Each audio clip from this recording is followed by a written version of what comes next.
present Jimmy Clitheroe as the Clitheroe Kid with Peter Sinclair, Patricia Burke, Danny Ross, and Diana Day in Trouble Through the Looking Glass.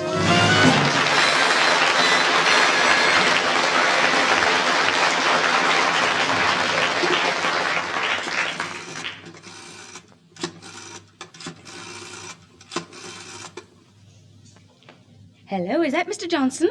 This is Susan Clitheroe. It's about the groceries. Can you have them ready for just after lunch? Well, I shall be out most of the afternoon. We're going to meet Mother at the airport. Ah, there she is. Hey, Scraggy Neck. Look what I bought off Ozzy for £5 bob. Oh, shut up. See, look, see. Hey, look, it's an aeroplane. Yes, she's coming back from Italy today. Grandad and I are going to meet her at the airport. Hey, look, Susan, he's smashing. Swept back wings, twin jets, 1,000 miles an hour. Will you be quiet? Hello, Mr. Johnson. I'm also going to need some cooking fat. Oh, heck, what's she going to poison us with now? Yes, that's right, just after lunch. Goodbye.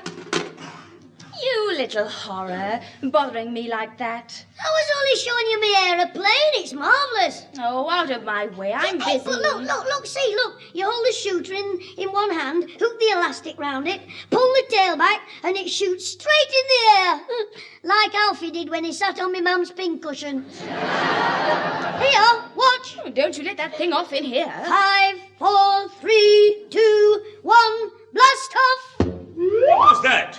Something flew over my head. Oh, it was his silly aeroplane. Bah, that was a near thing, Grandad. If you'd been wearing high-heel shoes, you'd have got a centre parting. Where did you get that thing from? I bought it off Ozzy. Hey, when I go to the match this afternoon with Alfie, I'll take it with me. I'll give the crowd an air display. Alfie can go around with the cap. Now, whatever you do, be careful with that thing. It could be dangerous. But, Grandad, it's only a few bits of wood. Oh, Grandad's right. It's got a long pointed nose. So have you. Stop shoving it into other people's business. Now, that'll do, Jimmy. Now, look, I've got a job for you, my lad. Now, phone this number. It's the airport. This is a funny phone number. A shilling each way, death or glory.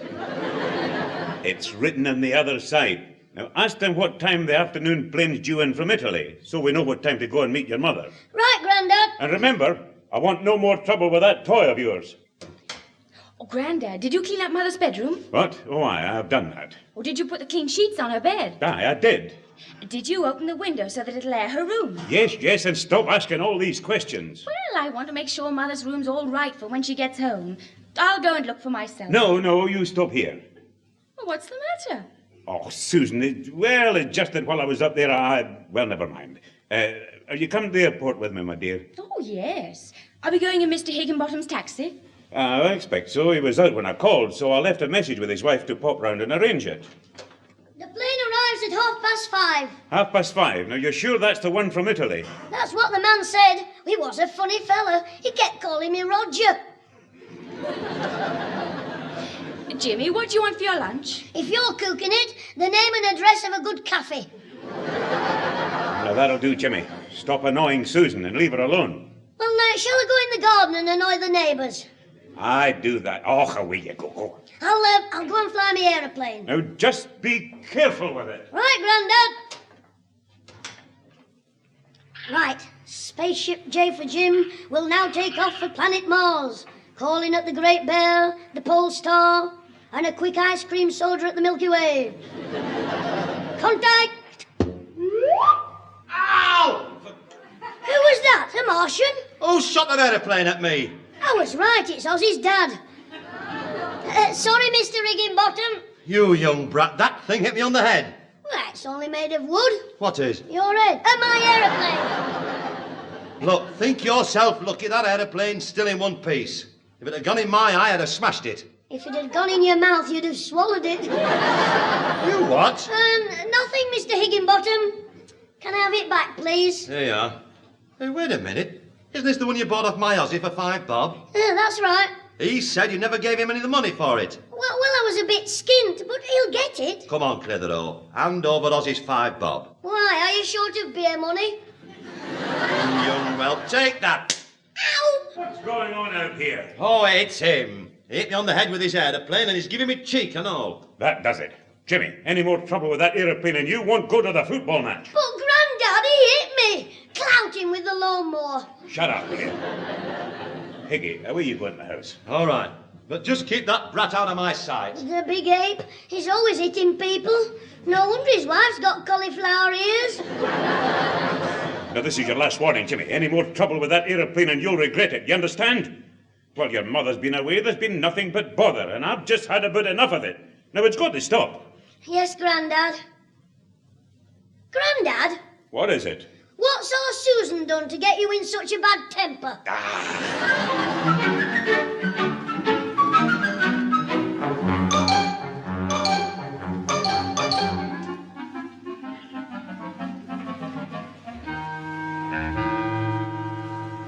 You managed to get the tickets then, Alfie? Yeah, I got 2 end stands in the seats. Yeah, 2 seats standing on their ends. Yeah, but I meant we're at the end standing on the seat. You sit it. Look, I'll start again. Don't bother, you'll tie your brains in a knot. Oh, shut up. Hey, you haven't seen J for Jim in flight, have you? What? Oh, you mean that aeroplane? Yeah, you should see me. I can make it do anything I want. Fly upside down, loop the loop. I bet if I wanted, I could make it land on my head. Well, that shouldn't be difficult. It's big enough. Oh, you think I'm bragging, do you? Look, I'll make it go through my mum's bedroom window. Look, give that aeroplane to me. Not likely. Go and buy your own aeroplane. Here goes. Straight through the window without touching the sides. Tucks away. There you are. What did I tell you? Straight into my mum's bedroom. Oh, what a relief. I'm glad you didn't break anything, because I'd have finished up taking the blame for you. Would you really, Alfie? Hey, that's very kind of you.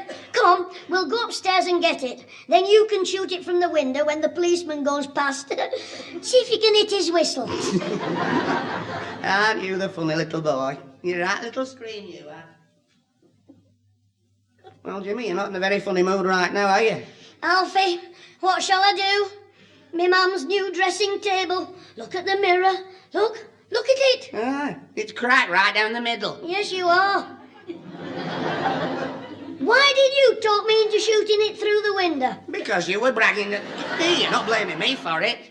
Why not? You said you'd take the blame. You know I didn't. Yes, you did. I didn't. You did. I didn't. You didn't. I did. There you Don't are. be- You admit it. You take the blame. Oh, stop being funny. You're in trouble. You're not kidding. Wait till me Grandad finds out. I've had it this afternoon. Well, you mean he'll stop you going to the football? He'll be playing football himself, taking free kicks on my sit-upon. Oh, what am I going to do? There's only one thing you can do. You try and get a new mirror from the furniture shop. Alfie, you're not well. You've just come out with a sensible suggestion. Hey, there'll be another crack in that mirror in a minute when I bang your head on it. Sorry, Alfie. Now, let me think. Susan won't be back for an hour, and Grandad won't be back till the landlord brings him home on the handcart. Come on, Alfie. You're taking me for a ta-ta. You mean to the furniture shop? Yes, we get a new mirror and fix it in the table before the others get back. It'll never work.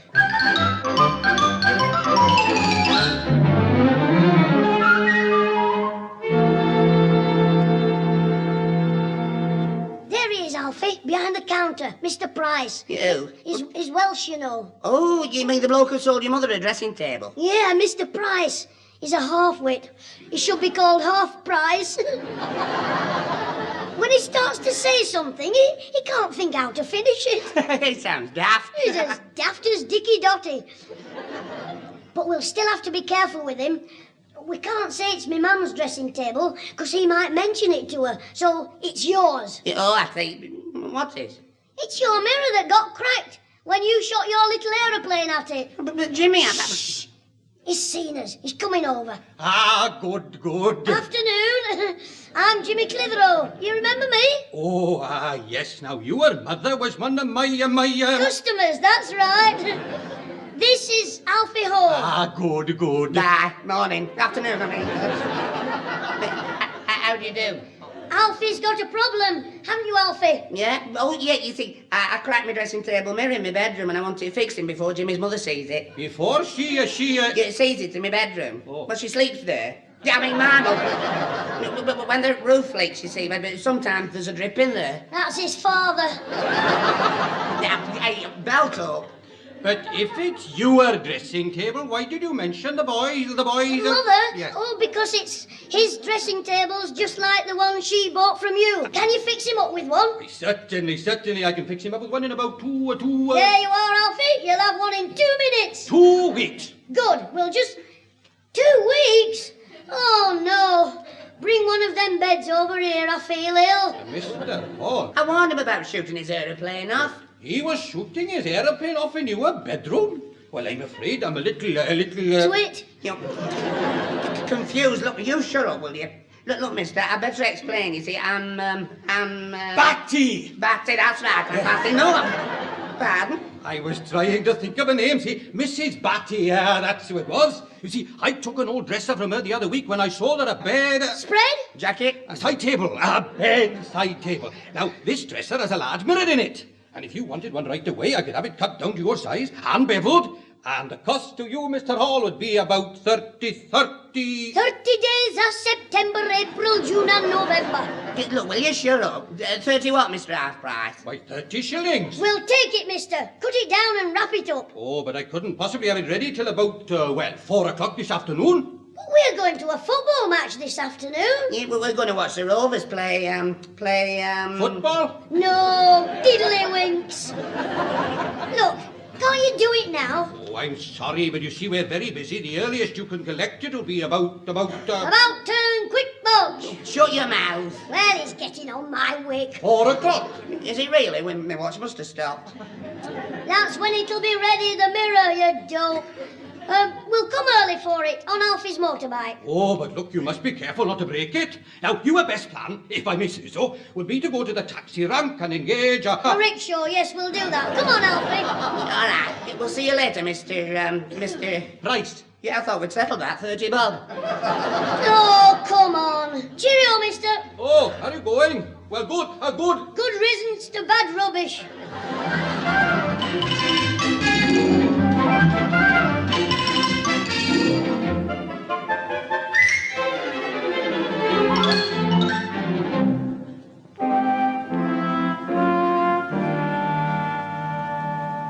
Look, stop moaning, Alfie. We can't drive up to our house while Higginbottom's taxi's outside.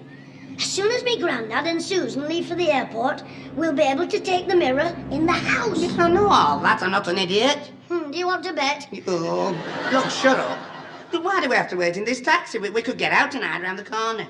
Yes, and one of our nosy neighbours would tell somebody that saw us with a dressing table mirror. You know what me grandad calls our street? The Valley of Squinting Windows. Aye. If anybody's interested, there's 25 and 6 on my meter now. Oh, dear, I'm going to be bankrupt. Mister, don't keep reminding him. Every time your clock goes up, Alfie's clock goes white. You'll get the fare. I'll be expecting a good tip and all for hanging about. I'm a taxi driver, you know, not a lady in waiting. 15 minutes here, 47 minutes outside the shop. That was Jimmy's fault getting us there early. Saturday afternoon, sitting in a furniture shop. Well, while you were waiting for the mirror, you had the telly working. You saw your favourite, Andy Pandy. Aren't you funny? I could have been standing watching Andy Pandy on the football field with a mirror. The team. I didn't want to see Andy Pandy. You what? You were still watching it when we walked out. I saw you wave. Alfie is waving goodbye. On the clock, 26 shillings without the tip. Now. All right, you'll get a bob for yourself. A bob? That's him, Alfie Hall, the last of the big-time spenders. Hey, Higginbottom's taxi's going. And so's this one, so get out and take big-hearted Arthur with you. A bob tip. Yeah, wait a minute. Higginbottom's taxi's coming back. Don't be daft, that one came round the other corner. Let's have my money, Spendthrift. Oh, just a minute. Hey, Jim, it's stopped at your house. You're right. Who is it? Oh, no, it's me mum. She's come back from Italy. Ooh, I wonder how much the taxi costs from there. Hey, cloth ears, do I get my money or do you get my starting handle round your big end? Oh, all right, here. You're £1 10 shillings. Keep the change. Oh, thank you, son. Okay, what's going on? Me mum's gone next door to Mrs. Butterworth's. Of course, she won't have a key. It's my 30 bob I'm on about. Listen, I'll go to Mrs. Butterworth's and keep me mum there. You take the mirror into the house and fix it in the dressing table. And we're in the clear. What about the change? He's done me mum good. She's brown. Oh. I mean, the change this fella got. It's done me good and all.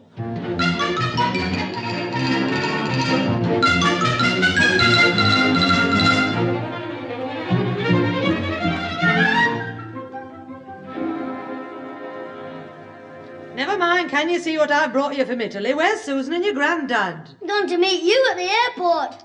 They went in Mr. Ingebottom's taxi, didn't they, Mrs. Butterworth? Yes, as they turned one corner, you came round the other. Why didn't they meet me at the right time? 'Cause you weren't due till 5:30. I phoned up to make sure. We were dead on time, 3:30. Well, the bloke at the airport said 5:30. The flight from Italy will touch down at exactly 15:30. That's what he said. Oh, you silly boy. 15:30 is 3:30 in the afternoon. Oh, yes, the 24-hour clock. Exactly. Oh, well, I suppose I'd better get in the house and tidy myself up. You can't go yet. What do you mean? I mean, you haven't told Mrs. Butterworth about Italy. And you need a cup of tea and one of her scones. Don't be cheeky. Oh, you must have a cup of tea, Pat. Well, all right, Florrie, thank you very much. I think I'll go and play in our house, our garden. Oh, stay for a scone. Oh, no thanks, Mrs. Butterworth, but I'll take a couple in my pocket. You sit down and eat your scone properly, then go and play. Right. I don't want anything. Don't grab like that. Hey, Pat, did you go to any nightclubs in Rome? Well, I did go to one, and then... So did I a few years ago. The way they dance, more like all in wrestlers. No holds barred and the best of three falls. Oh, one of them came up behind me. Jimmy, you can go and play now. I haven't finished my second scone. Well, put it in your pocket. I mean, just go on. Right, Mum. Ta-ra, Mrs. Butterworth. You can tell me about that bloke at the nightclub some other time. What else did you do, Pat? Well, I went sightseeing around Did you see the fountain where they throw the coins? I did. By moonlight with that fella I was telling you about. Ooh, dead romantic. All sideboards and aftershave lotion. Did you like the food? Well, some of it was a bit... I loved it, but fattening. Oh, every time I got up from the table I had to loosen something. One more day there and I'd have been arrested. Yes, well, I must get in the house, Florrie. Oh, could I borrow your carpet sweeper? Yes, of course. I'll send Jim in with it. Oh, no, I'll come. I want to hear more about your continental adventures. I love hearing about other people's experiences. Alfie, what are you standing outside the front door for with the mirror? You should have had it fixed in the bedroom by now, you big dope. Well, now, what did only a little dope called Jimmy hadn't run off with the front door key? Oh, heck. Come in, then, before my mum gets back from Jolly Florrie's. Right, well, hold the door home so it doesn't bang the mirror. I've got it. Take it easy. There you go. So fast, so good. Now, take it upstairs slowly. And when you've fixed it, sneak out the door, then ring the bell as though you've just arrived at our house. You've got it all worked out, haven't you? Whoops, I hope I nearly tripped, oh dear. Alfie, if you break that mirror, you'll have 7 minutes bad luck. 7 years bad luck, you mean? No, 7 minutes. That's how long it'll take me to kill you. Yes, Florrie, I can see him in the hall, I think. Jimmy, open the door. Oh, heck me, ma'am. What can I do? Come on, open the door. Get under the stairs, Alfie. You what? In the brush cupboard under the stairs here, come on. Ooh, it's dark in here. Well, strike a match. I haven't got a match. Well, rub your legs together. Get in, you big baby. Oh, all right, but I'll feel a right fool if anybody sees me crouching in here. Tell them you're reading the gas meter. Mind your foot. Jimmy, will you open this door? Come in, Mum. Hang on. Sorry, did I keep you waiting? Oh, don't be funny. Go in the living room, Florrie. Right you are, Pat. Oh, should I get the carpet sweeper first, in case I forget it when I leave? No, you go in the room. I'll get it from under the stairs and leave it in the hall here. You can't go in there. I mean, it's dark. I'll get it. Here, both of you go in the room. Oh, thank you. Opening the door for us, quite the little gentleman. In you go, Florrie. You see, Pat, it's not only them continentals who are polite. The sweeper's in the back of the cupboard, Jim. Right, Mum. Phew, that was close. I better let the caveman out. Right, Alfie, come on out. Quietly now. I'm glad to get out. You can't stand up straight in here. Yeah, I thought I'd had it when your mother said she was coming for the carpet sweeper. Yes, I know. Now, take it upstairs. Right, yeah, I'm off. Alfie, put the carpet sweeper down and take the mirror upstairs. I'll go in and keep me mum talking. All right, here goes. You go in, Susan, while I sort this out with Higgy. Oh, heck, it's Susan and she's got a key. Quick, Alfie, back under the stairs. Yeah, but don't leave me too long double up in here. I'll come out looking like the hunchback of Nitty Dum. Notty Dam, Ditty Dum, Dam. This is no time for bad language. Get back in trap 3.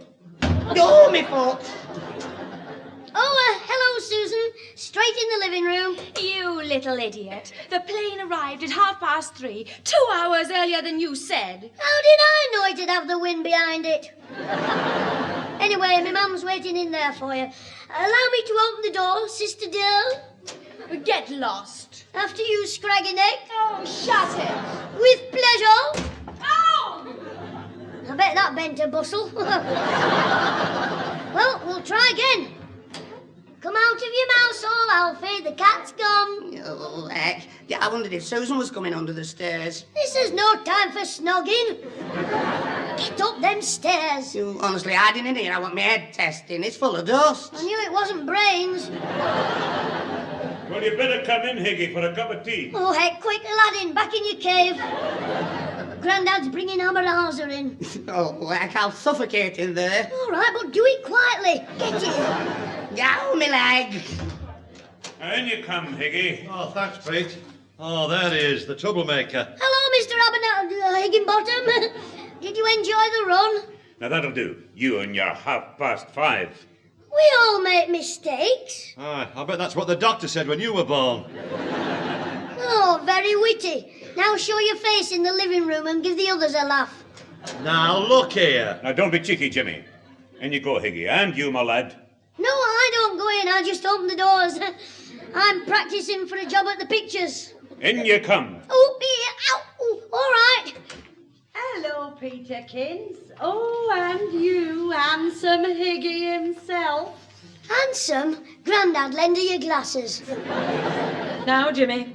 Well, Father, we meet at last. Ah, my dear. Well, did you enjoy yourself? Oh, it was Nearly very... as much as I did. She's told me all about it. Have I? Oh, yes, you did. I did, yeah. Hey, tell them about that nightclub, Pat. Well, it was a very dingy place from the outside, but... Inside, full of life, discreet lighting and indiscreet men. One fella came up behind me in there. He put his violin down, and without so much as a by your leave... Jimmy, go out and play. Oh, thanks, Grandad. I'm on my way. This fella gripped me. And he said... I wonder what he did say. Oh, never mind. I'd better see if Alfie's still alive. Right, Alfie, come out now. They're all in... You blooming dormouse, wake up! You up? I'm reading the meter. Oh, it's you. No, it's your Aunt Fanny. Go on, get upstairs. I'll hold the living room doorknob so they can't get out. Oh, dear, if I ever get out of this mess, I'll never do anything for you again. So this fella came up behind me, put his violin down, gripped me and said, "Play us a tune on your banjo." Oh, stop making fun of Mrs. Butterworth. Why, she's gone, with horrible Higginbottom. That's not the point. You're too cheeky. Mind, it sounded like Florrie a bit. Don't you encourage him. Anyway, now that they have gone, I'll go upstairs and change. You can't till he's finished. You're finished telling us about Italy. We can talk later. I'll go, it's Alfie. Oh, how do you know? Because I told him to call when he came back. Oh, where's he been? Up the street to the post office. To draw his pension, or maybe it was a dog licence for you. Now, that's enough of that. Come in, Alfie. You're back from the post office then? The post office? Yeah, the post office. That's where you've been, isn't it? No, ow! Oh, yes. Yes. It's all fixed, Jim. Good lad. Come and meet me, Mum, Alfie. She's back from Italy. Oh, well, I know that. I mean, I guess that. Hello, Mr. Clitheroe. What was Italy like then? Oh, wonderful, Alfie. We got there on the Friday night. Oh, we've heard it, Mum. Go upstairs and change. Now, don't talk like that. Oh, just a minute, Pat, before you do go up. I've a confession to make. One night he stayed sober. What is it, Father? Well, I was cleaning your bedroom this morning and there was an accident. The brush head flew off and, well, I'm sorry, but I've cracked the mirror on your new dressing table. You what? You cracked it, Grandad. After all I've been through. Ooh, didn't my great granny have one?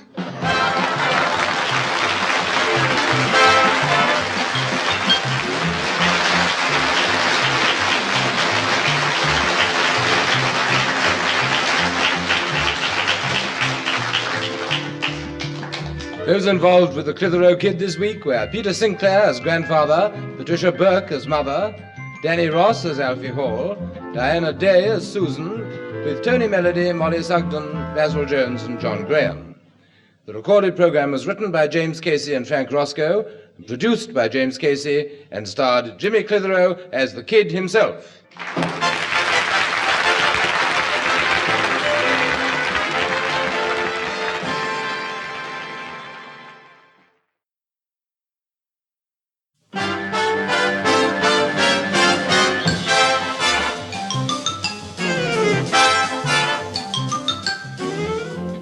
We present Jimmy Clitheroe as the Clitheroe Kid with Peter Sinclair, Patricia Burke, Danny Ross and Diana Day in James, the Little Gentleman.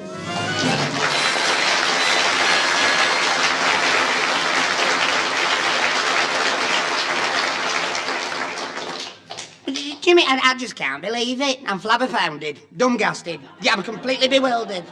Thank goodness. For a minute I thought there was something the matter with you. Oh, now, no, don't be funny. Is it true what you've just told me? Yep, Grandad's been left £5,000.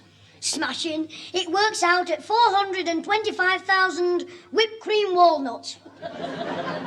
Oh, you're here, Alfie. Yeah, hey, Susan, Jimmy's just been telling me about your granddad's windbag. Downfall, wind up. If you mean his windfall, what about it? Is it really £5,000? Well, that's what the solicitor told him on the phone. About 5,000, he said. Who left him all this money? An old sailor friend he once knew. A Frenchman who made a lot of money trading out east. That's right, Alfie. He used to swap things with the natives. 2 strings of beads for 1 puffadoo. What's a puffadoo? It goes...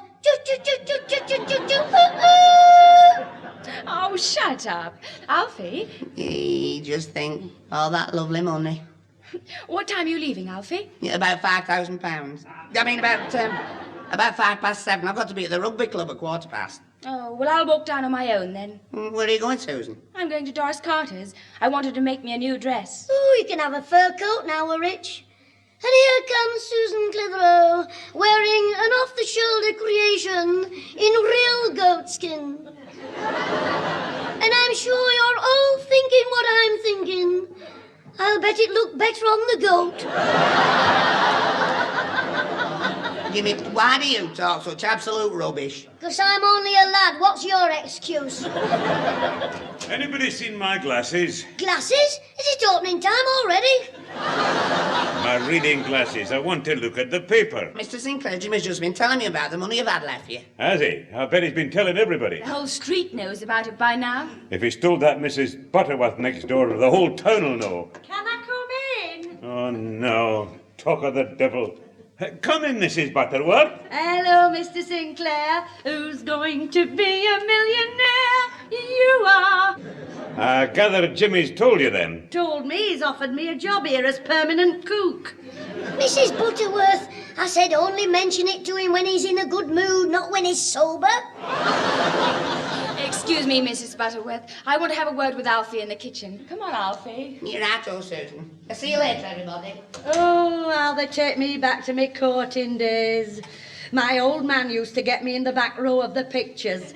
And when the lights went down... Jimmy, what are you doing at the moment, son? Listening to Mrs. Butterworth. Oh, you should have heard us. Whose rosy lips are these? Yours, love. Whose dainty ears are these? Yours, love. Then a woman in front said, if you find a pair of shoes, they're mine. Oh, she's all there with her cough drops. Well, Peter, now you've got all that cash, I suppose Susan and Alfie will be getting united in holy deadlock. I haven't got the money yet. There's still some papers to sign, and that won't be for a few days. What are you going to spend it on? Well, first we're going to buy something for the cold weather. Me, me mum and Susan are all having electric blankets, and me granddad's having an electric kilt. Have you a minute, Father? Oh, hello, Florrie. Hello, Pat. I didn't know you were in. Oh, I was in the lounge with the vicar. Father, the vicar's heard about your legacy. And I'll bet I know who told him. It was when he told us the church needed a new organ. I only said if he got you to Blackpool, he could make a take-home bid for Reginald Dixon's. All right, Jimmy. Just go and tell the vicar we'll be along in a minute. Right, Mum, I'll help him to pick the hymns for next Sunday. Any 3 out of the top 20. Father, the vicar's got his cousin, Harvey, staying with him. Oh, aye? And what about him? Well, he's the headmaster of a boarding school for boys, a very good one, according to the vicar. Well, what's it got to do with my money? He suggests we spend it on a good education for Jimmy. You mean send him to this boarding school? Yes, and I think it's a very good idea. I agree. We scrimped and saved to send our Clive to a good school, and it was amazing. Do you know, in no time at all, he could write home asking for money in 5 different languages. Well, I must say it sounds interesting. Come on, Pat, let's go and have a word with him. Yes, come on. Excuse us, Florrie, will you? Oh, that's all right. I'll wait. I wonder if the vicar's told him yet, Father. It's a funny one, this vicar. Whose rosy lips are these? Yours, love. And whose Jimmy. Hello there, Vicar. Hello, Mr. Sinclair. Nice to see you. Has Mrs. Clitheroe told you of my little suggestion? Oh, yes, I like it. Have you told Jimmy, Vicar? Well, yes. In between the jokes. Hey, Mum, are you really going to send me to this boarding school? Oh, we might do. Why, do you like the idea? Oh, it's smashing. I've read about them places in me comics. It's all playing rugger and going to the tuck shop. There is something else the boys do at these schools. Oh, I know, and I'll enjoy that. I'm very good at pillow fighting. Shut up. This cousin of yours, Vicar, Mr. Crabtree, Harvey Crabtree, a highly qualified teacher. Do you think he'd accept our Jimmy? That I cannot say. It's not just the fact of your being able to pay the fees. To be accepted, he would first have to be examined. You mean I've got to take all my clothes off and say 99? Be quiet, Jimmy. When could he have this examination? Well, perhaps I could arrange it for tonight, Say sometime after 7 at the vicarage. It'll be a sort of general knowledge test. Oh, that'll be fine. We'll send Jimmy down on the bus. Alfie's going to the rugby club. He can take me. Good. I'll arrange it then. Well, James, you really think you'd enjoy going to a public school? Listen, Vicar, if I have as much fun in a public school as Grandad has in a public house, I'm laughing.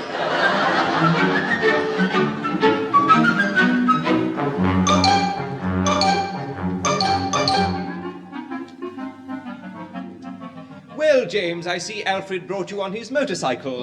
Has he gone on to the rugby club? No, he's gone back up the road to look for my stomach. He kept bumping over potholes. I'm not kidding. If I hadn't hung on to his ears, I'd have been off. Well, I'm surely it wasn't that bad. It was worse when we swerved in front of a lorry. The driver went mad. Shall I tell you what he called Alfie? No, don't bother, James. Oh, it's no bother. He called him a big daft... what's the name of that famous tower in London? It doesn't matter. Now, is Alfred coming back here? Why, do you want him to tell you what the man said? Yes. No. Now, come along. My cousin's in my study, and he hates to be kept waiting. He shouldn't mind waiting for me. It's not every day he meets a genius. What a boy. Come along. In here, James. Ah, Harvey, this is Master James Clitheroe. And about time, too. Keeping me waiting like this, it's not good enough, boy. Most unsatisfactory.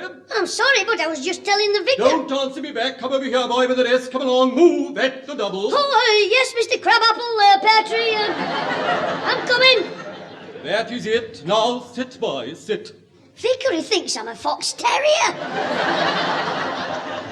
Kindly cease that mumbling. Now, before I give you your test, have you anything you want to ask me? Well, there is one thing. What's the name of that famous tower in London? James, that will do. Well, if you never ask, you never learn. Jonathan, what is the boy mumbling about? He wanted to know what the tower in London is.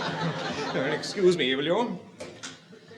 Now then, boy, here is some paper, pencils, and a list of 35 questions. Oh, well, 35? Does the vicar know I'm staying the night? You have 5 minutes for thought, 2 minutes for each question. That means it will take you 1 hour and 15 minutes. Let me look at 'em. I'll never answer these. Nonsense, boy. A child of 5 could answer them. Well, get him in here. I'm going to need some help. Now, just cut out the joking, boy. I'm going to leave you to it for a few minutes. So, come along, boy. Get to work. Come on now. Come on. Oh, come on, Pete. It's turned 7 o'clock. Let's go down to the boozer for a few gills. Oh, I've told you, Higgy, I want to finish painting this hall. But you don't have to do it yourself. Not now you've got 5,000 smackers to come. Oh, how did you know it was 5,000? Yo, Jimmy told my Ozzy on the phone. How many big mouth? That'll be on the telly next. He also told Ozzy about going to that fancy boarding school. And I think you're balmy. Oh, do you? Ah, well, you don't want to waste all that brass educating that young brat. Spend it on something sensible. Buy a pub. Now, look, Higgy, it's a good idea sending Jimmy to the boarding school, and then it'll make a gentleman of him. Pete, you're talking as wet as that paint you're slapping on. Them sort of schools are just a breeding place for snobs. Stuck-up little brats who go all snooty and don't want to know about the family. Ah, you don't know what you're talking about. Answer that phone for me, will you, Higgy? OK, but don't say I didn't warn you. Hello, Clitheroe's here. This is Brainy Jim, the Wonder Boy. Who's that? It's Mr. Rigginbottom speaking. Oh, of course. I thought I recognised the foghorn, the voice. You can just cut that out. You sound in a bad mood, Mr. Higginbottom. Has the price of beer gone up? Look, what do you want? Is your Ozzy with you? No, he's at home, cleaning out his rabbit hutch. Rabbit Hutch? I thought he lived in the house with you. I'll belt you when I see you. Here, give me that phone. What do you want, Jimmy? Listen, Grandad. I'll have to be quick while old Crabface is out of the room. I want to ask you something. Well, I'm very busy now. Hurry up. What's another name for the Northern Lights? I don't know. Blackpool Illuminations. What did you say? Oh, heck, he's coming back. Hello? Hello? Oh, he's a wee terror, that boy. I've told you, sending that young whelp to a posh school is a sheer waste of good drinking money. Oh, is it, Mr. Higginbottom? What? Oh, hello, missus. I was just saying... I've been listening to what you have to say. What we do with that money is our own business. I was only trying to say that you can't make a silk scarf out of a pig's ear. Look, Jimmy will do very well at that school in spite of what you think. Look, I'm sorry if I talked out of turn, missus. Well, that's all right then. Father, you've done enough work for one day. It's time you had a rest. Oh, but I'm just going down to the pub with Higgy. Look, you missed your afternoon nap today. You can go down to the Rose and Crown later on. Oh, but I feel fine. You're going to sit down and have a nap? Oh, all right. I'll be down about 9, Higgy. Oh, very well, Pete. I'll see you later. I'll be in Bessie's bar. I've got a new joke for her. I'll see you later, Higgy. Right, Father. I'm going out with Mrs. Butterworth. When I get back, I'll wake you up with a cup of tea. I'll be back in an hour. All right. See you later, Pat. Oh, she's right, though. I could do with 40 winks. Oh, best year in the house, this one. Poor old Higgy didn't have get it in the neck. He's all wrong, though. Oh, dear. School will do our Jim a lot of good. He'll be back home like a real little gentleman.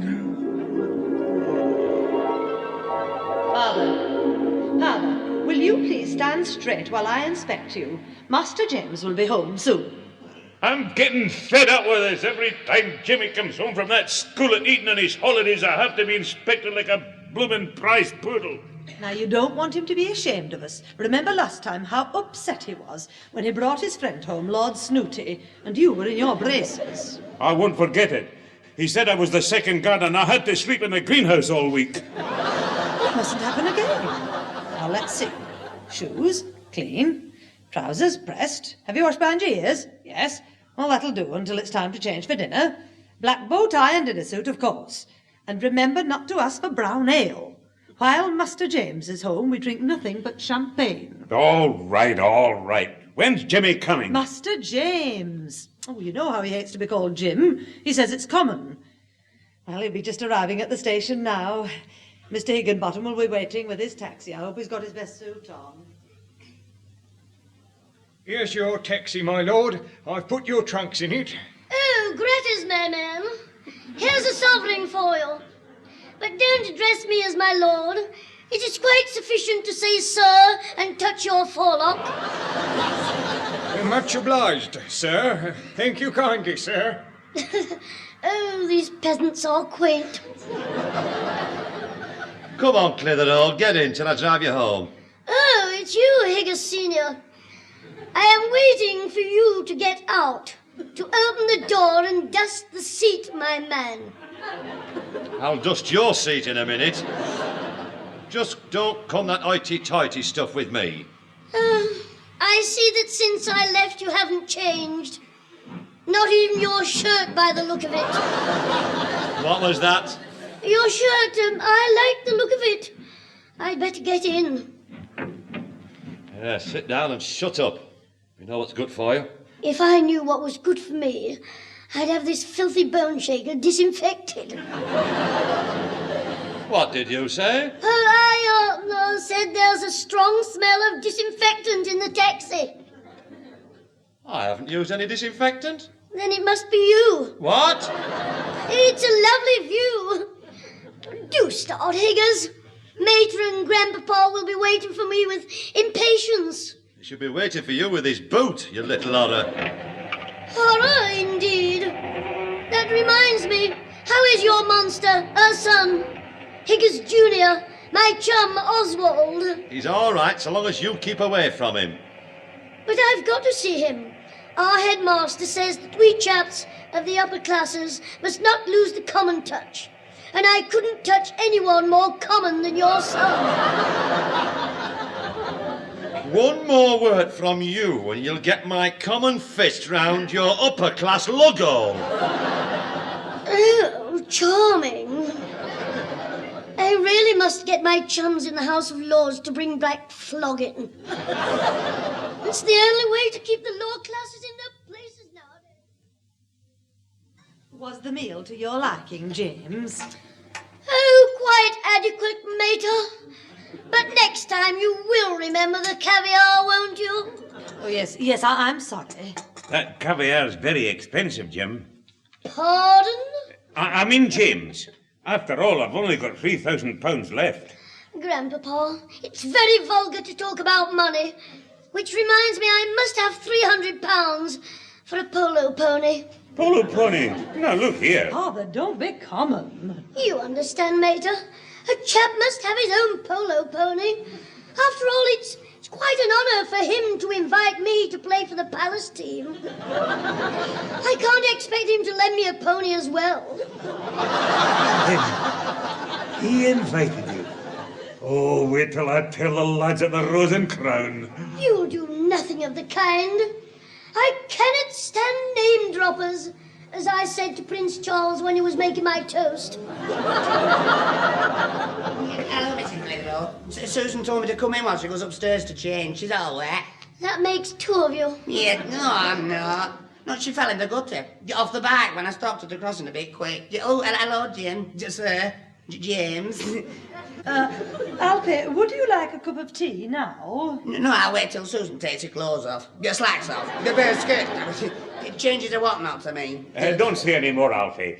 He'll wait for Susan, Pat. I'll have another cup of tea, though, please. I am sorry, Grandpapa. You haven't time for more tea. You and I will be leaving in half an hour, so you'll have to pack the bags. Leaving? Yes, I've been invited to spend the night at Lord Snubwell's home. But I haven't been invited. Of course not. But he'll expect me to bring my own manservant, so that's you.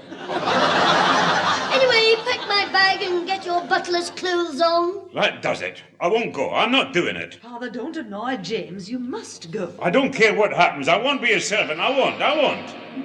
Stop, Father. Please. Stop it. Stop shouting. Wake up. No. Oh, Pat, what is it? You were shouting in your sleep. Here, have this cup of tea. Oh, what a dream. I could do with a large whiskey, never mind tea. Oh, dear. Pat, I dreamt our Jim was at college and he was a terrible snob, and I was his butler and... All right. It was only a dream. But maybe it's a warning, like. Oh, don't be ridiculous. That busybody Higginbottom put the idea into your head. College will make a man of our Jim. We'll be proud of him. You're right, of course, Pat. It'll be money well spent. Oh, I hope Jim's doing the test all right for the headmaster. He must be nearly finished by now. Oh, he'll be all right. He's a smart boy. Oh, just think, Father. Our Jim at college, growing up to be a real gentleman, talking like a BBC announcer. Well, I think he's a rotten load of old codswallop. How dare you talk to me like that, boy? Eh? What? Well, how can you give me none out of 100? I did every question. I deserve some marks. Yes, upon your rear. I suspect that you have been deliberately facetious with some of your answers. Oh, is that good? No, I'm wrong. You are a moron. I'm not, I'm Church of England. Anyway, what's wrong with me answers? Well, I should just take one or two at random. Yeah, question. What did Hannibal cross with his elephants, and why? Your answer.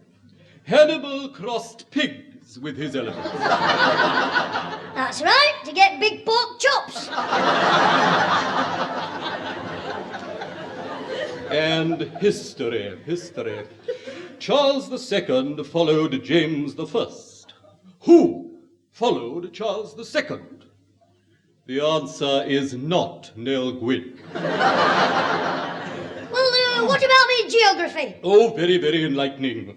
Until I met you, I had no idea that Madrid was in South America. Hey, what? Well, it just shows you're never too old to learn, what? That will do. If I thought you were trying to pull my leg, I should horsewhip you. What do? Run a school or a circus? What was that, boy? Hey, what? Do you ever take your school to the circus? Because I'd like that. That is enough. This test has been a complete waste of time. That's what I say. Ask me some proper questions like, how many caps has Stanley Matthews? How do you make stink bombs? Or a cake last? How do you know Just a minute, boy.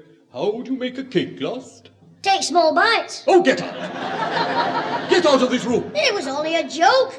It's not my fault if I can't do none of the rotten questions. What did you say, boy? You couldn't what? I can't do none of them questions. Oh, your grammar. I cannot do any of the questions. Well, if you can't do them, what chance have I got? I mean, you must not say I can't do none of the questions. Why don't you want the vicar to know you're ignorant? Well, I'll keep your secret. What are you talking about? Them questions what I can't do none of. What you can't do none of? Them questions I keep telling you about. Oh, don't some mothers have them?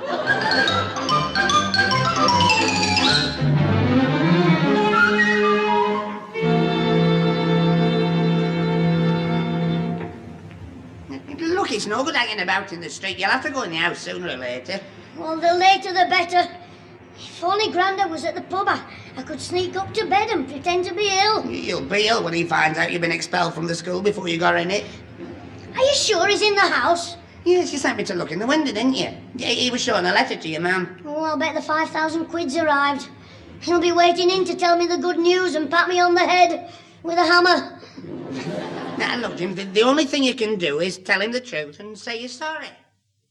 Look, Father, the only thing you can do is tell Jim the truth and say you're sorry. But, Pat, he set his heart on going to that boarding school. Going to be terrible shock when Jimmy finds out we can't send him. I finished the dishes, Mother. Mother? What's the matter? Is something wrong? Your grandfather's just had a letter from the solicitors about his legacy. Oh, don't tell me that man didn't leave you 5,000 after all. Oh, Pierre left me 5,000 all right, but he's French. Well? He left me 5,000 francs, not pounds. Oh, dear. It's something around £400, which means there's no hope of keeping our promise to Jimmy to send him away to school. Well, I'll just have to make up to him somehow. Come in, Alfie, but leave the door open for a quick getaway. Oh, come in, son. Hello, Alfie. Sit down a minute, will you? Yeah, hello, Mrs. Clitheroe, Mr. Sinclair, Susan. Yeah, I'll sit here in the corner and referee. Oh, the court, I mean, and hang my coat up on the chair. Well, Jim, Not very. I've got some bad news too. What was that? Nothing. I've got some bad... You've got some bad news to tell me? Yes, son. Your granddad has only been left a few £100, not 5,000, so we can't afford to send you to that posh school.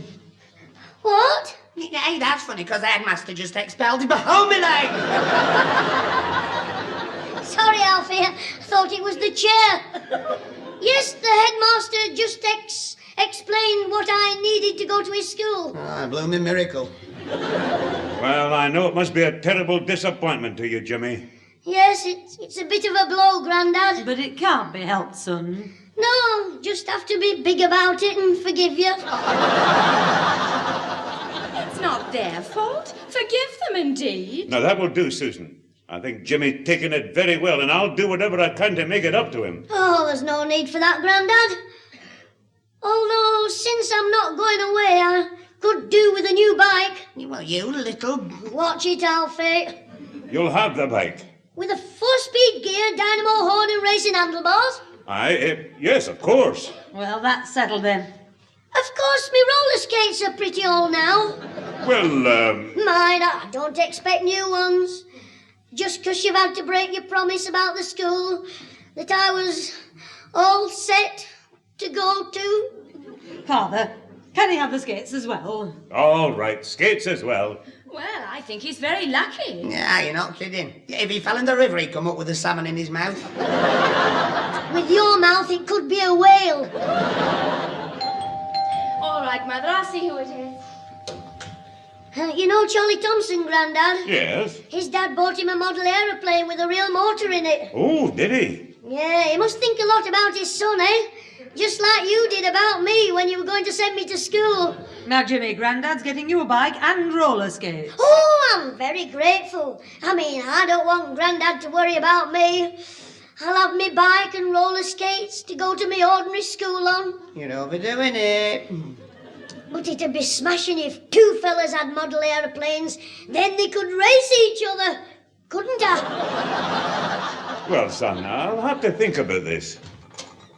Mother, and you, Grandad, the vicar has called and I think you'd better have a word with him. He's in the lounge. Look, he can wait for the weekly collection. We're busy, making up me Grandad's mind to buy me an aeroplane. Now then, Jimmy, I'll come in and see him, Susan.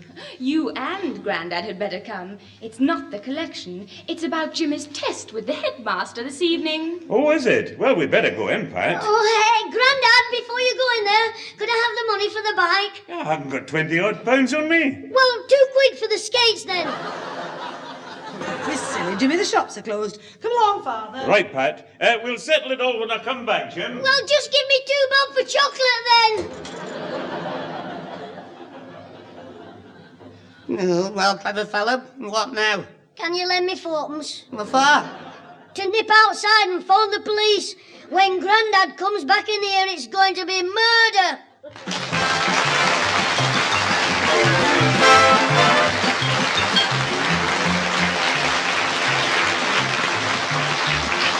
Those involved with the Clitheroe kid this week were Peter Sinclair as grandfather, Patricia Burke as mother, Danny Ross as Alfie Hall, Diana Day as Susan, and Tony Melody as Mr. Higginbottom, with Molly Sugden, Basil Jones, and John Graham.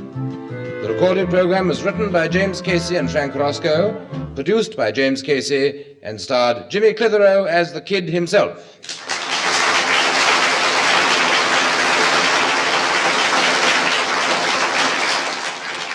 Well, the vicar got me into all that trouble, but he saved me from a smacking. He had to admit I really hadn't told any lies. I just hadn't bothered to tell the truth. He Yes, James, I must agree. There isn't a sin to cover what you did, but I can't help feeling there should be. Ta-ra!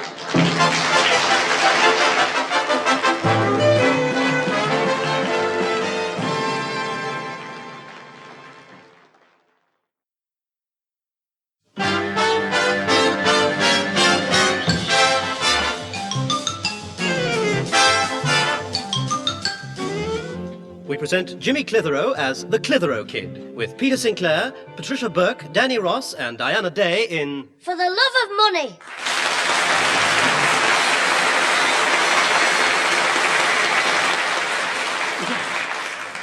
Jimmy Clitheroe, you young scamp. Oh, Father, what are we going to do with him? Oh, I don't know, Pat. All he can think about is making easy money for himself. But, Grandad, I didn't know my mum's old blouse was to go to the church jumble sale. I distinctly said I'd put that blouse on one side for the vicar. But the vicar doesn't wear a blouse. Now, that'll do, Jimmy. I put my old flannels out, and you sold them as well. How much did you get for them? Threepence? How much? 2 bob. But it wasn't all profit. What do you mean? Before the rag and bone man would do business with me, I had to buy some sugar for his horse. Don't be funny. Father, isn't it marvellous? A shilling for my blouse, 2 shillings for your flannels. It's a wonder he didn't sell your bowler hat as well. I couldn't reach the hook. What was that? I think I'll go and read a book. You'll stay here. We want to talk to you about all this money-making. Why, do you want to know how it's done? Now, don't be cheeky. Sorry, Grandad. We're getting fed up with your schemes. Now, look at the other night there. I caught you in the garden trying to play my bagpipes. It was a very good idea. I was charging my pals a penny each to visit the haunted greenhouse. And what about all the trouble with Ozzy's dad? Well, I had to distemper Ozzy's face. He was the ghost. We're wasting our time, Pat. Well, I can't see anything wrong with making money. Just proves I'm clever. Now, look, my lad. There's nothing wrong with making money if you work hard for it. But anybody who tries to get easy money for himself is just a work shy no good. Yes, Grandad. Now shall I help you to work hard making out your football pools? That's enough of that. Well, football pools is easy money, isn't it? But that's different. Why? Go on, Grandad. Tell me why. Go on. Tell me why. Because it's I'm going to put my feet up and read a paper. There he goes, his kilt swinging in the breeze. A real work shy no good. Now, just you listen to me. You'd no right to sell those things. They were for the jumble sale. Well, what would they have done with them at the jumble sale? Well, sold them, but for a good cause. And what's the good cause? The kiddies outing. Well, I'm one of the kiddies. Oh, you've an answer for everything. Pat, where's my carpet slippers? Oh, heck. Oh, no, they haven't ended up on the rag cart as well, have they? No, they're in the garden. In the garden? I've just remembered. That's where the ragman threw them when he said they weren't worth a halfpenny. Go and get them back this minute. Right, Mum, I'll just nip out the back. I don't know what we're going to do with him. Oh, hello, Mother. Hello, Susan. Have you had a good day? What's that you've got? It's a kitten. Isn't it a sweet little thing? Where'd you get it from? Oh, the office cat had kittens again, and the caretaker was going to drown them, so we each said we'd find a good home for one. Now, look, Susan, you know very well I don't like cats. Oh, we're not keeping it. I rang Mrs. Ferguson, who used to work with me. She's having it for her little daughter. Good. The trouble is, they don't want it till tomorrow, so I said we'd keep it here for tonight. Well, so long as it gets a good home. Pat, where's my slippers? Jimmy's just getting them, Father. Oh, Susan. Oh, what a pretty wee kitten. Yes, it is nice, isn't it? Yeah, it reminds me of one I had when I was a wee boy. That was all black with a white ear as well. You going to live here then? Not likely. I haven't got time to look after any kitten. I've enough on my hands looking after a young monkey called Jimmy.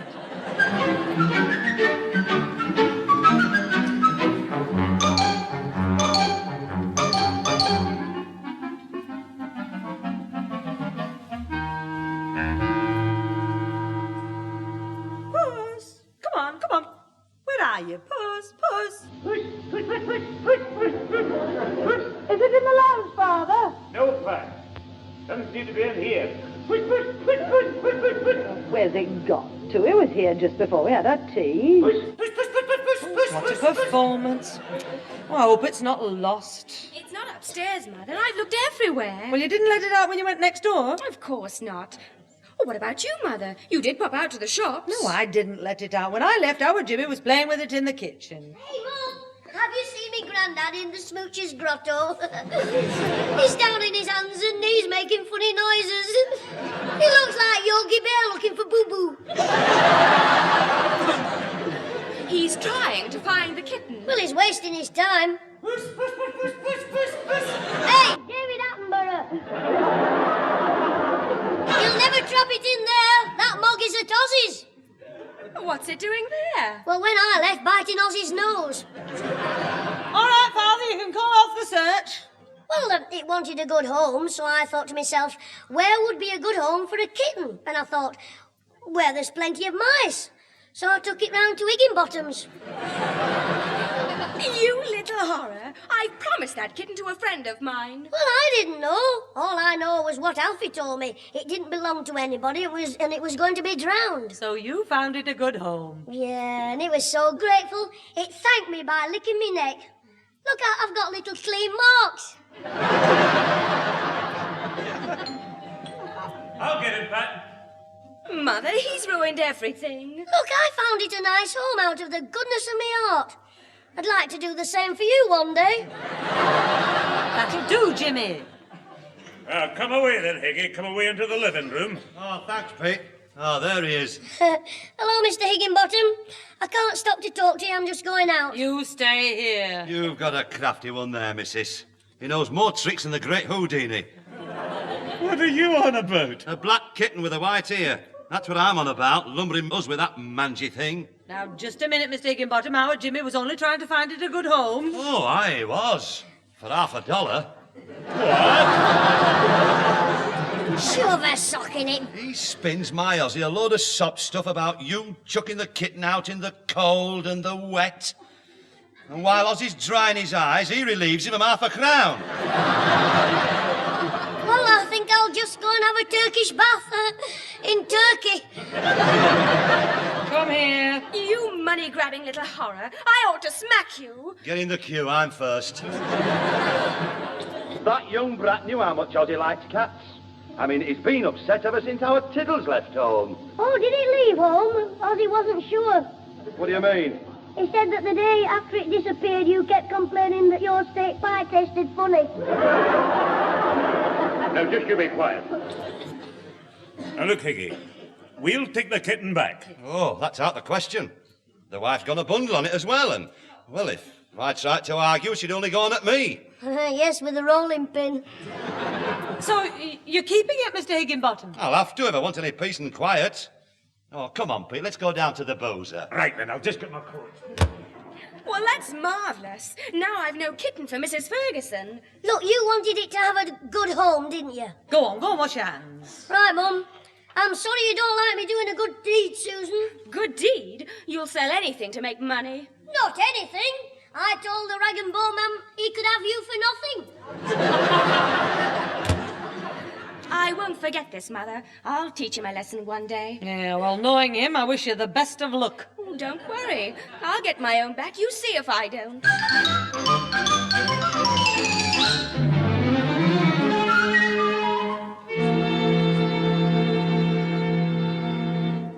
Hey, Grandad, you should see how Ozzy's kitten's grown in only 2 days. Aye, very interesting. Oh, it's so playful. Last night it climbed up Mr. Higginbottom's back while he was shaving. He nearly cut his nose off. Mrs. Very Higginbottom. funny. Mrs. Higginbottom told him it was his own fault for letting his braces dangle. Look, Jimmy, I'm just trying to read the paper. Well, hurry up. I want to look at it. Now, just be patient. I'm trying to find our advert for the Old Age Pensioner Social. Well, I want to see if there's any lost kittens advertised. Business is so good, I've started a waiting list. Now, look, I thought you were supposed to be cleaning out my tool shed for me. You promised faithfully you'd do it Friday night, and that's tonight. When did I say that? when I paid you the 2 bob to do it. Oh, yes. Well, is it all right if I do it tomorrow? Eh? Oh, well, all right. Good. That's another 2 bob you owe me. What do you mean? It's double time on Saturdays. Look, you listen to me. You'll do it tomorrow morning, or I'll have my 2 bob back. Now, do you understand? Yeah, all right. Keep your kilt on. Well, leave me alone while I find this advert. Here, let me look as well. Oh, I hate people looking over my shoulder. Let me have a look. Hey, that's funny. Hey, your ears don't half look funny from the back. You look like a taxi with both doors open. I won't tell you again. Sorry, Grandad. Now then, where was I? Oh, here, the advert. Hey, Grandad, look, in the lost and found column. What is it? There, at the top. Now, let me see. Lost, black kitten with 1 white ear, child fretting, £1 reward, box 2763, Weekly Mail. That's the kitten our Susan found. Well, it's the same description, all right. £1 reward, and I flogged it to Ozzy for half a crown. I'm as daft as Dicky Dotty. Well, it might not be the same kitten. Of course it is. I'm going to get it back before Ozzy reads the advert.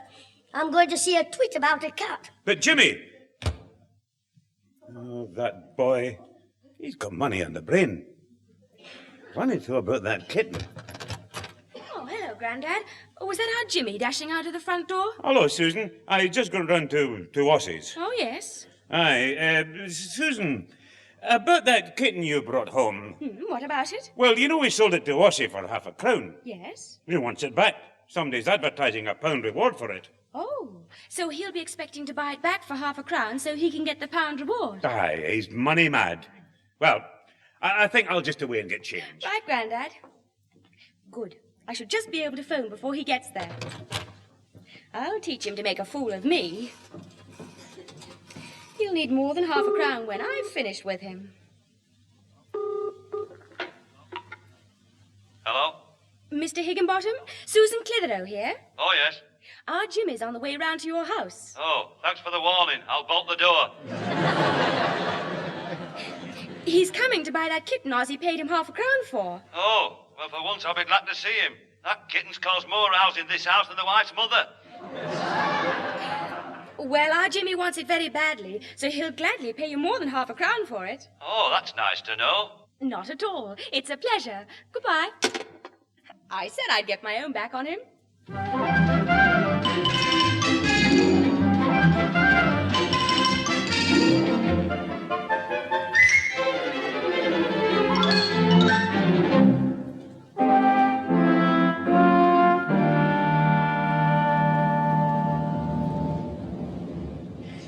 Alfie, don't be a coward. Higginbottom doesn't know anything about the £1 reward. He'll be glad to get rid of the kitten. I hope you're right, we'll get rid of us. His front door's open. And if I hear another word about that kitten, I'll give you a clap on another ear hole. That does it. Come on, Jim, let's go. Don't be daft. I want that kitten. Higginbottom will be all right now. He's always in a good mood after he's clouted Ozzy. But I still don't like it. You're going to do your good deed, Alfie. Rescuing a poor little kitten from the ogre's castle. All right, we're not deaf. Oh, it's you, troublemaker. Alfie's talking to you. Hello, Mr. Ogre. Higginbottom. Shut up, dopey. I'm talking to you, Clitheroe. What do you want? Well, Mr. Higginbottom, I've been thinking about the kitten I sold Ozzy. Oh, have you? Yes, you were right. I shouldn't have taken half a crown off Ozzy, my best pal. So Alfie's brought me round here to buy it back. Haven't you, Alfie? Yes. What for? So he can make a... Oh, my leg! Sorry, Alfie. I tripped. So I can make a present of it to somebody who wants one badly. Oh. And who's that, then? Do you know Alfie? No, I didn't see the paper. Oh, my leg! A friend of our Susan's. Anyway, a little kitten's no good to you. It couldn't catch mice. We've got no mice. Did the rats kill him? I mean, field mice in the garden. Look, I want to buy the kitten back off you. Oh, you can have it. You said you didn't like it, and I can have it. Yeah, you can buy it. Oh, thanks, Mr. Higginbottom. For 5 bob. Oh, it's very... 5 bob? Oh, you big twits. Watch it, watch it. You don't think I'm falling for all that rubbish about you being sorry for Ozzy, do you? What do you mean? Alfie, can you see any green in my eye? No, it's just boozy. What? Bloodshot. Blue, I mean.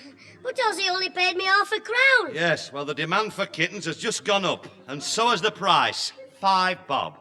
Oh, all right. Alfie, lend me £half. You are? Oh, come on, I'll pay you back. Oh, all right. Yeah, but don't forget.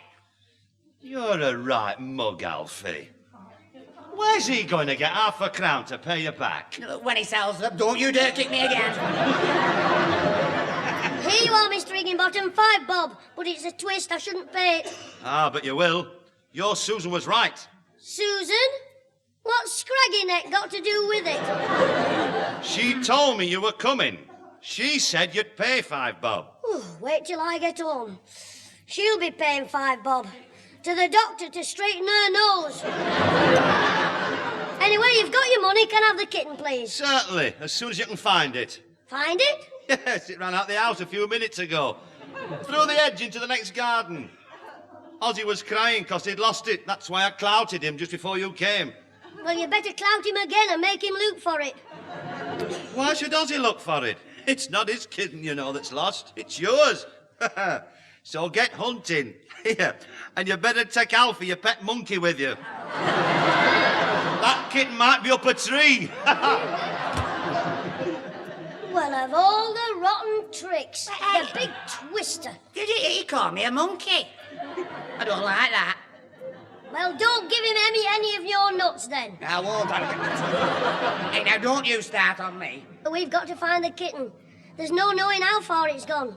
Look, you go to the end of the road and work your way down the gardens. I'll start next door here and work up to meet you. Yeah, all right. But we better find it sooner. It's going to be dark. Well, just keep making a noise like a saucer of milk, and when something licks you... Puss, puss, puss. Here, kitty, kitty, kitty, kitty. Here, pretty little kitty. Where are you, you daft cat? I can hardly see the heads, never mind a kitten. Hello, is that a white here? Hey, oh, no, a bit of paper.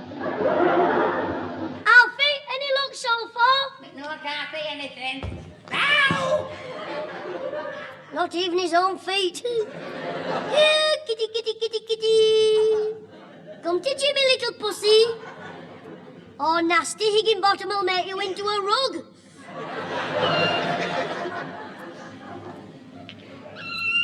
That's it. Puss, puss, puss. Where are you? Here, puss, puss, puss. There it is, steady now. Puss, puss, puss. There we are, got you. Oh, all right, I won't hurt you. You're going back to your home. They'll give you some nice milkies, won't they? Yes, and I'm taking you back tonight before Higginbottom finds out about the pound reward, or he'll make me into a rug. Alfie, I've caught it.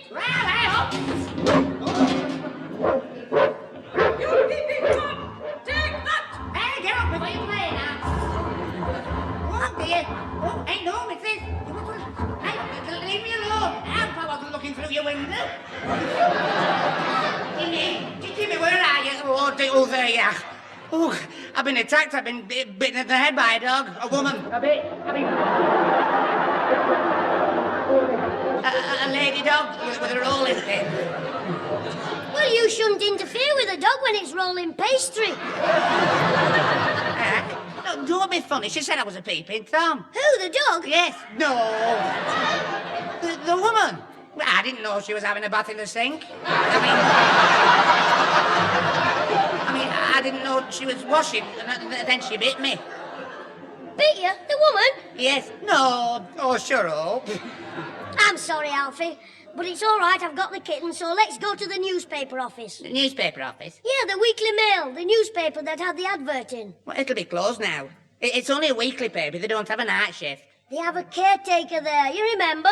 The old fella. who helped us to get those answers to my exam questions last year. I can remember the trouble it caused and all. But anyway, he's doddering. He doesn't understand half of what you say. That's why I want you there. Only half of what you say makes sense. Right, you're funny. Yeah, well, why can't it wait till tomorrow?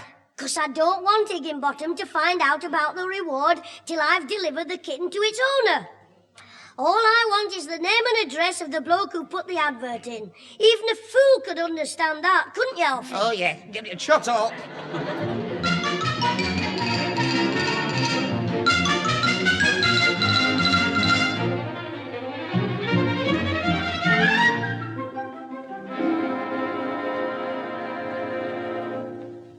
Oh, no, Sonny, I've told you this is not the cat's home. This is a newspaper. I know it's the Weekly Mail, that's why I'm here. Pardon? That's why he's here. Beer? No, this is the Weekly Mail. You sounded to know.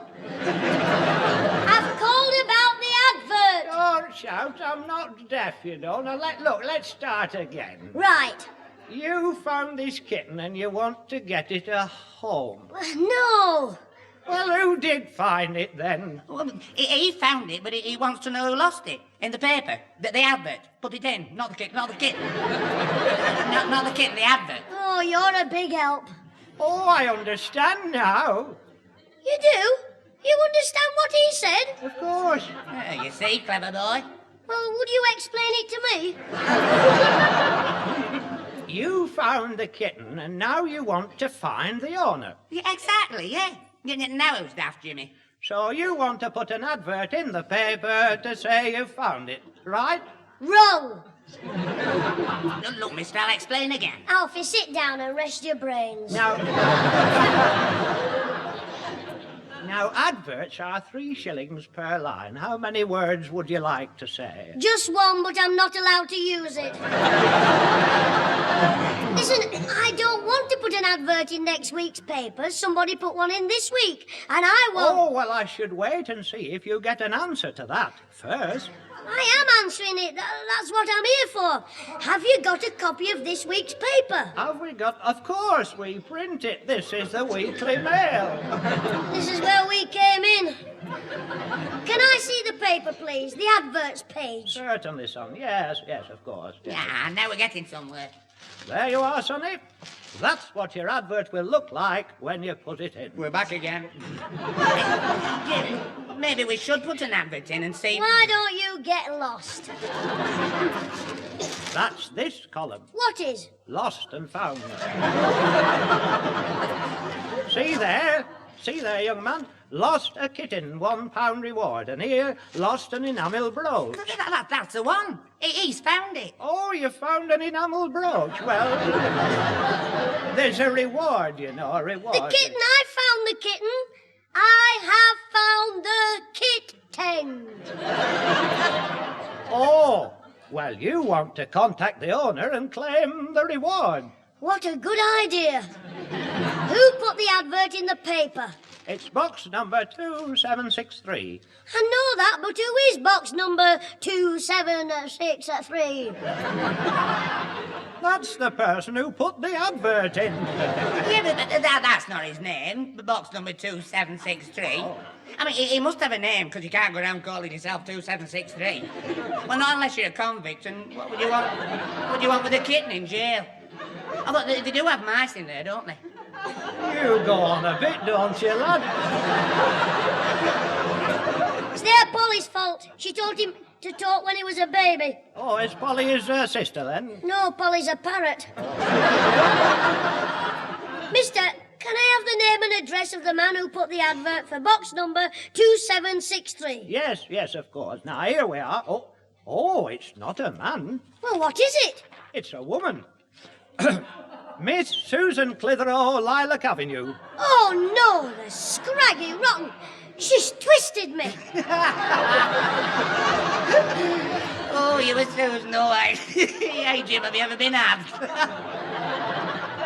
Wait a minute, I'll just jot the name and address down for you. Oh, don't bother. She won't be there long. Oh. She'll be moving to the infirmary. Ah, well, she's caught you out properly this time. You know, somehow I can't see her paying a pound reward to her brother. All right, it's not funny. I've lost 5 bob through her. Oh, no, you've lost half a crown of it. You what? Wait a minute. Alfie, you go and get your bike started. I'll meet you outside. What for? I want a quiet word with my friend Methuselah here.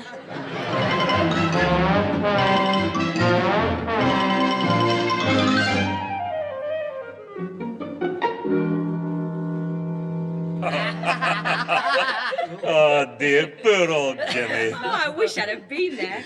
Oh, you should have seen your Jim's face when the old fella had your name out to you. You know, your name, Susan. Oh, the look of pain. Ah, well, it hit him right in the pocket. Oh, it must have been funny. But I do feel a bit sorry for him. Where is he anyway? He wouldn't come back with me. He said he was going to work. He must have been in a temper. Well, he better not try his temper on me, or he'll get another pain in his back pocket. Oh, well, he's probably feeling more like crying than shouting. Well, hope you've all had a good laugh. Now, Jimmy, you've got to learn to take it as well as dishing it out, my lad. Oh, he always was a bad loser. Who's a bad loser? I'm not crying. I'm not upset, am I, Mum? No, you're not. I must say he's taken it very well, Susan. I just hope that if I ever put one over on Susan, she'll take it. Without running to me mum and grandad crying your eyes out, Scraggy.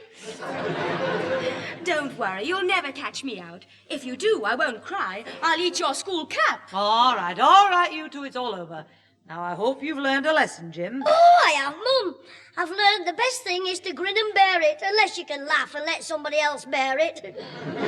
What does he mean by that? Oh, I nearly forgot. There's somebody waiting in the hall to see Susan. I'll let him in. Oh, someone to see me? Who is it?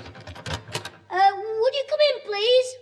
She's Susan Clitheroe over there. Oh, thank you, son. You're Miss Susan Clitheroe, are you? Yes, that's right. You wanted to see me? Ah, yes, I've got something for you. Your kitten.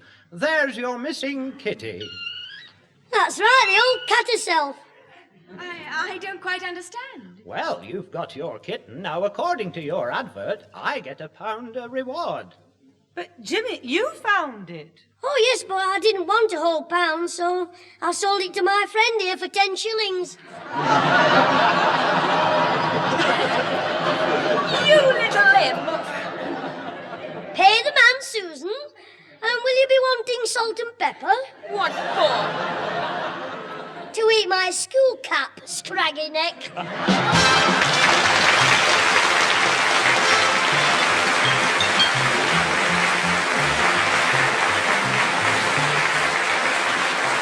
Those involved with the Clitheroe Kid this week were Peter Sinclair as grandfather, Patricia Burke as mother, Danny Ross as Alfie Hall, Diana Day as Susan, Tony Melody as Mr. Higginbottom, and Frank Roscoe as the old caretaker. The recorded programme was written by James Casey and Frank Roscoe, produced by James Casey, and starred Jimmy Clitheroe as the kid himself.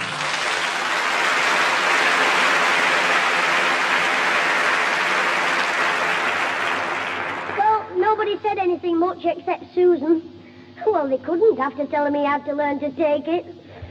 Still, to make the peace, I offered to take the kitten to Susan's friend, Mrs. Ferguson.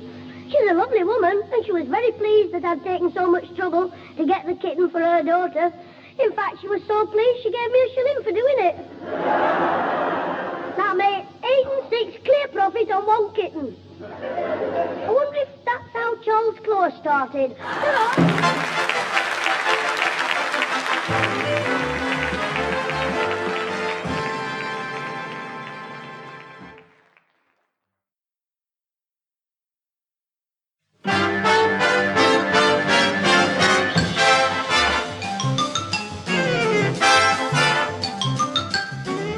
We present Jimmy Clitheroe as the Clitheroe Kid, with Peter Sinclair, Patricia Burke, Danny Ross, and Diana Day in One Jump Behind.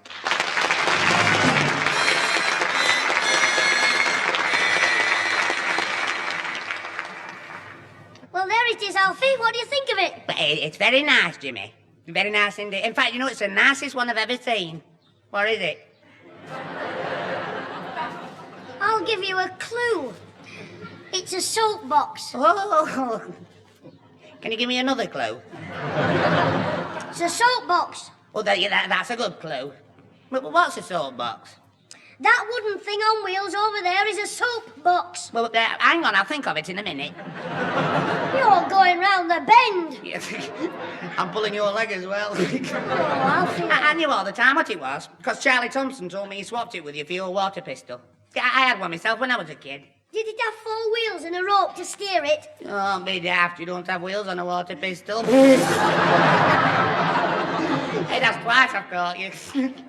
I'm going in to see Susan. Just a minute, I want you to help me with the speed trials. You what? I want to see how fast my soapbox will go round the corners. Yeah, give me a shove off down the path. Not likely. You'll probably end up taking a shortcut through your granddad's greenhouse while the door's still shut. Oh, you're quite safe, he's not here. Well, where is he? He goes to see Tommy Twig on Friday afternoons. Tommy Twig? Oh, you mean his pal from Liverpool who's got no teeth and talks funny? Yeah, Toothless Tommy. The Scotland Road Scouser who can't say that. Go on, just give me a shove, enough to get me going. Oh, all right, here goes. Good lad, Alfie, I'm off. Hey, now be careful. Watch me go round the corner just like Donald Campbell's bluebird. Look out! Hey, up! Oh! Oh, heck, the bluebird's hit an old crow.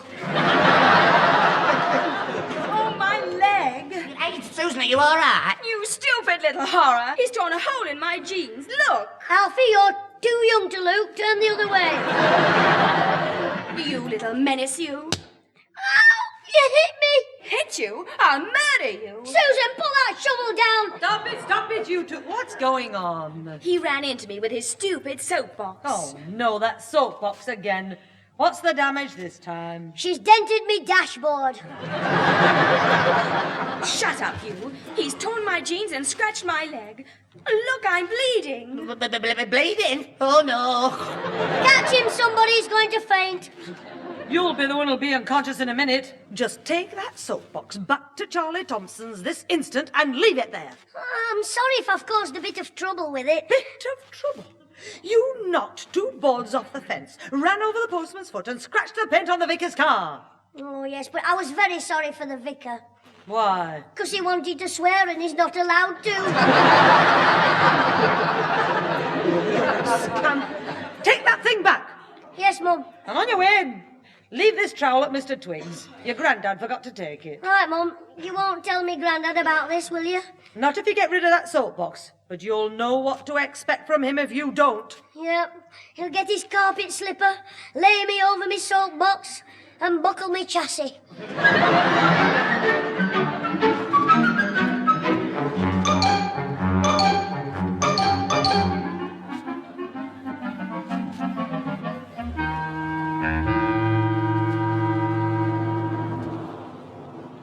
Where have all the flowers gone? Long time passing. Where have all the you're in the garden, Mr. Twig. Oh, hi there, Jim. If you're looking for your granddad, he's just left. Good. I want to ask you a favour. Well, I'll just finish this job first. I'm tidying up my vegetable patch.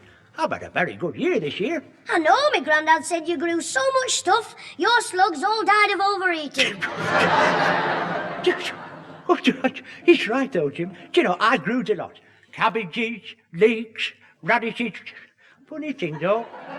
Funny thing, Jim, I didn't get a stick of celery. Not one single stick. Why not? I never planted any.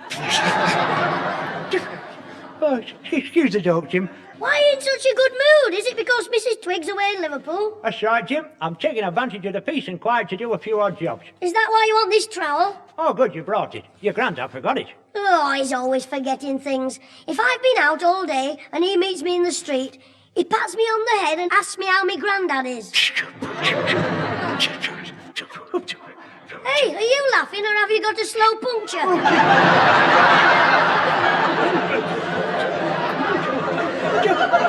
Oh, dear. Hey, you're a case, you are, Jim. Oh, right case. Anyway, thanks for bringing the trowel. You see, I'm pointing the chimney tomorrow. See, all the plaster's gone loose. And I'm having trouble with the wind. Have you tried bicarbonate?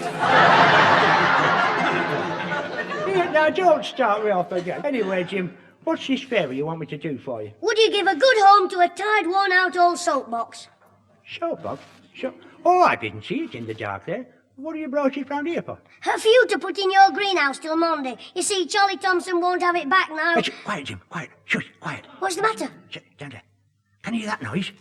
Do you mean that rustling in the bucket? That's right, yeah. See, I've left the top off my coal frame and I'll lay 6 to 4 he's after my bulbs. Who is? There he is again. I heard him again. I'll murder him. I'll spiplicate him. He's always in there. What? I can't tell what you're saying. He's after me crocuses, he's a big chrysanthemum, mums, he's a big hairy monkey. I'll make him into sausage meat. Wait a minute, what are you talking about? Big useless tabby cat from next door. I'll kill him. I'll have his guts for tennis rackets. You what?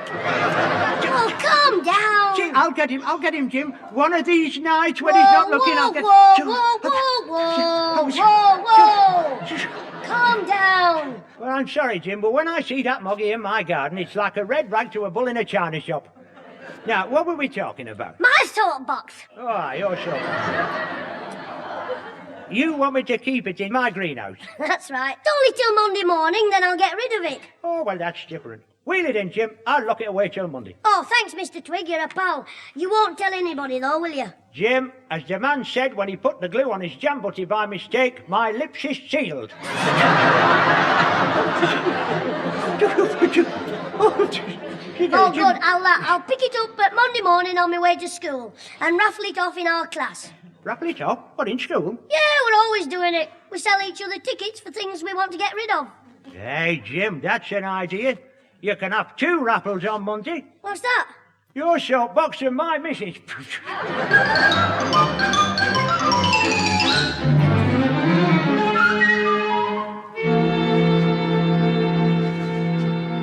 Mum, can't we start dinner? Oh, me Tom's doing a war dance. We're waiting till your granddad gets back from church. Oh, but it's turned 1 o'clock. The service finishes at 12. Well, perhaps the vicar's having a word with him. Oh, yes, it'll be about snoring during the sermon. Shut up. We're not eating till he gets back. No, I'll read the Sunday paper. What's the headlines? Man found in bushes outside girls' hostel. I was only looking for mushrooms, he said. Hello there. I'm sorry I'm late, but, well, you see, after the service, I met an old pal in the vestry. The vestry? That's a funny name for a pub. Will you stop it, Jimmy? Go on, Father. Well, he's a chap I haven't seen for quite some time. You know, I used to have a drink with him occasionally, and he was telling me... Oh, well, I'll tell you after lunch. Oh, no, go on, Grandad. You were in the Rose and Crown. Aye, that's right. And he was in there drinking while I was sitting here rumbling. Oh, Susan, go and start getting the lunch out, will you? Certainly, Mother. It won't be a minute.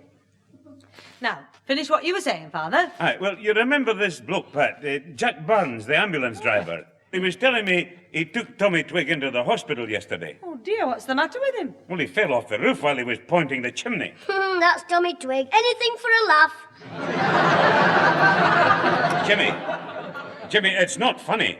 His leg's badly hurt, and they're keeping him in the hospital for a couple of days for observation. I suppose you'll be going to see him, Father. Oh, aye. I want to get the key off him. Key? Well, the key to his greenhouse. I'm going to go round there and stoke his boiler for him. Hey, but you mustn't. You'll see it. See what? The soap.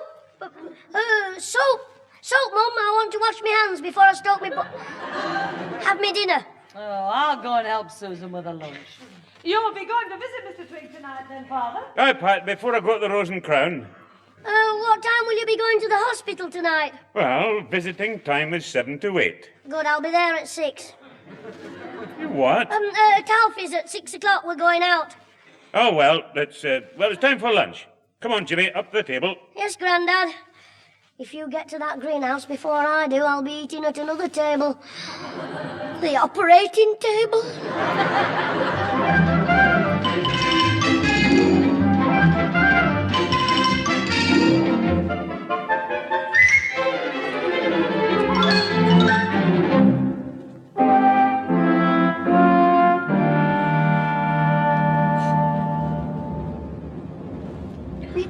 What's going on? I call round to see Susan and you drag me away before I've even got off my bike. Look, stupid, when the next door neighbour brought Mr. Twig to the hospital, he still had his greenhouse key with him, and we've got to get it. Oh, that's why we come to the hospital. Yes, we've got to get the key off Mr. Twig before me grandad tells me mum what he saw in Twig's greenhouse. And she twigs what Twig's done. You mean with your soapbox? Yeah, that's right. So let's get there. They won't let us in until visiting time. They will if I'm Jimmy Twig who's come to see his dad. Oh, be daft, they might not believe you. Oh, they will if I have my uncle with me. Alfie Twig. I fancy that I never knew Mr. Twig had a You what? You mean I'm in? Your uncle, who isn't? Yes, you're another twig on the family tree. You're the ones the birds got at. Now then, look, I won't help you if you're going to be rude. You've got to help me. If I don't get that soapbox back, I'll be in trouble with my mum for not doing what I was told. All you've got to do is pretend you're my uncle, Alfie Twig. What a daft name, Alfie Twig. Yes. Suits you. Now, come on, Uncle Twitted. Let's go and find the inquiry office. Here we are, Alfie. This is the inquiry office. Don't forget you're Tommy Twig's brother, and I'm his son. Oh, all right, get on with it. They're a bit slow, aren't they? Hello? Anybody in? Come on, shop. Any broken biscuits? No, that's quite enough of that. Broken biscuits, this is a hospital. Well, have you any broken legs? Hey, shut up, Jimmy. Can you help me, mister, please? I shall try. Are you a brain doctor? Brain doctor? No. Then you can't help him. Look, mister, I've got to get into one of the wards, and I don't know which one it is, you see. Hold it just a moment, a second. Can I have your name, address, and religion? Jimmy Clitheroe, look, I'm not a patient. I've come with my uncle here. We want to... Ah, it's you, sir. Your pardon? Oh, his uncle. It's me. Right, name, address, and religion. Yeah, I'm Alfie Hall. Oh, my leg! Look, I mean, Twig. Oh, all Twig. Alfie, uncle. He's not sick. Well, not more than usual. We've come to see Mr. Tommy Twig. You see... Ah, your visitors. Your visiting hours 7 to 8. You're too early, too soon. Come back later. Can't wait. Too late. Got to go home. It's Mr. Twig we want to see, and we can't come at 7. Well, we don't normally allow casual visiting, out of hours, ad hoc, just any time. But it's a matter of life and death. There is no Mr. Twig on the danger list. No, but I am. Well, is he a close relative, blood relation, next of kin? He's me dad, me father, me parent. I'm his son. And I'm Mr. Twig's uncle, nephew. He's me daft dad's brother. That's right, shut up. Well, I suppose it will be all right. Yes. Good. Where do we go? Well, you have to wait until I check whether he's back in the ward. I see that he was down to go for an X-ray this afternoon. So just go and wait in the room marked outdoor patients. That door over there, that one. I'll come and let you know, tell you as soon as he's ready, finished, back in the ward. Right, will do. Roger and out. Come on, Alfie. Uncle. Be as quick as you can, please, mister. Me dad'll be crying for me, sobbing, wetting his pillow. Right. I'm more like trying to get away from you, I should think. Come in here, sit down, shut up. Don't start getting your needle stuck. And if anybody asks, remember who you are. Yeah, I know, I'm your dad's daft brother, your uncle. Don't now, keep quiet. Hey, there's some right ones in here. Let's play at guessing what's wrong with them. Keep your voice down, people are looking at us. They're trying to guess what's wrong with you. Man, that shouldn't be hard. You were asking for it? Shh, they're looking at us. Behave yourself. I wonder what's wrong with her. Who? That blonde girl at the end. The big one. Bah, she's a fat un. Hey, shut up. Mind you, I bet they had a job getting her into ambulance. Ambulance? They brought her in a removal van. Hey, by the way, you're getting a bit stubby these days. I'll be losing that now I'm playing football again. I know how you could lose 10 pounds of ugly fat in one day. How? Cut your head off. Now, that bloke at the end. I'll bet he's got a headache. Which bloke? The one with the axe in his head. He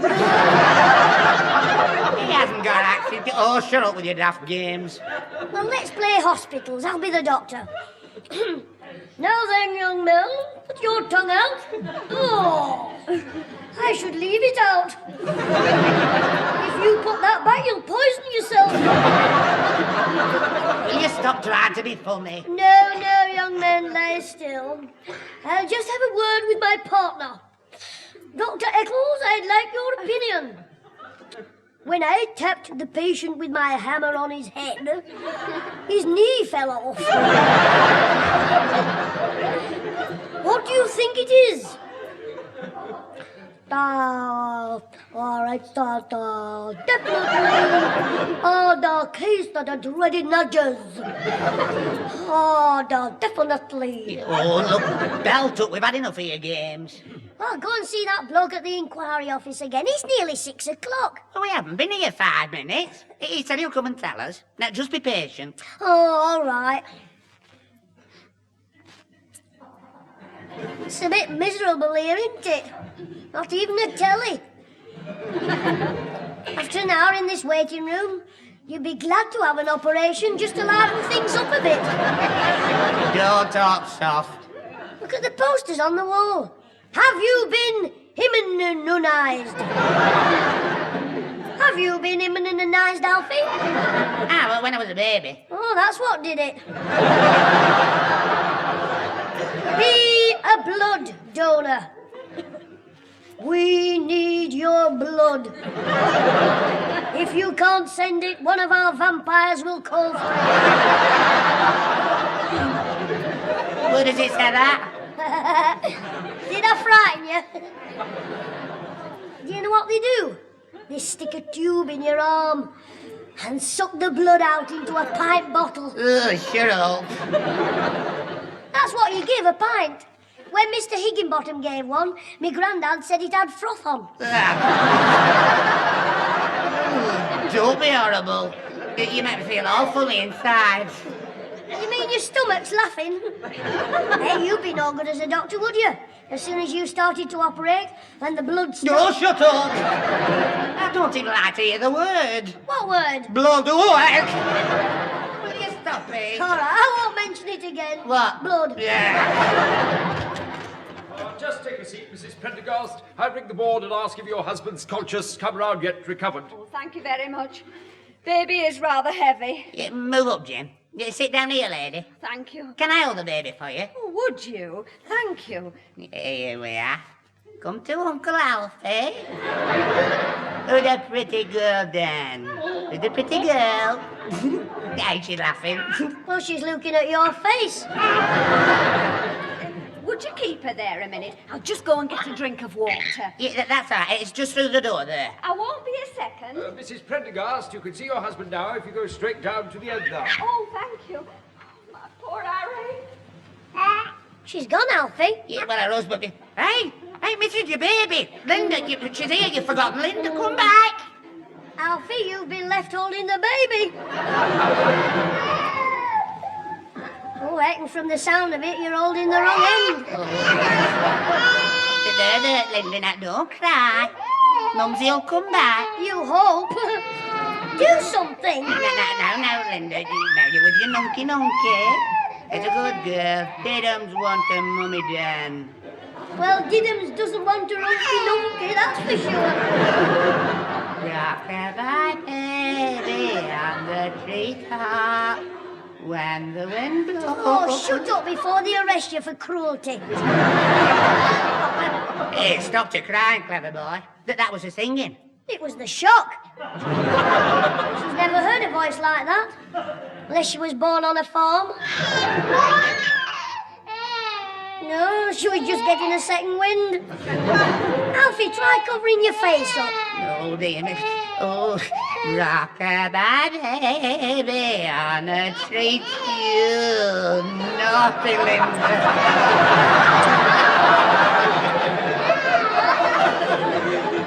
I think she's had a little accident.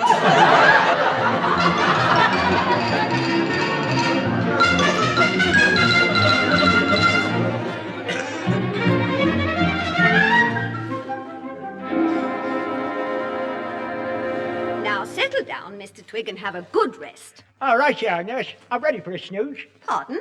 A snooze, a kip, 40 winks. Yes, I thought you'd have been off before now after I gave you that tablet. Anyway, you won't wake up once you do go off, not for 8 hours at least. Oh, I sleep here all right. It's lovely.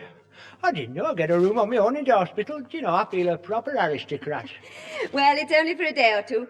They call these the side wards. Oh, yes. Oh, by the way, you can't have visitors until tomorrow, I'm afraid. Doctor wants you to have an undisturbed rest. Still, your wife can come tomorrow. I hope not. She's over in Liverpool. With a bit of luck, I'll be out before she gets in. You are a naughty man, aren't you? I know. Anyway, off to sleep now. Right you are, nurse. Oh, it's comfortable in here, But I could sleep for a fortnight. Oh. Right. Come on, Alfie. Quick before the nurse comes back. She doesn't catch us. That bloke at the inquiry office said no visitors are allowed. We're not visitors, we're on business. See, he's asleep now. Hey, Mr. Twig, wake up. Mr. Twig, wake up. Ah, come, he's well away, ain't he? Yeah, it's all your fault.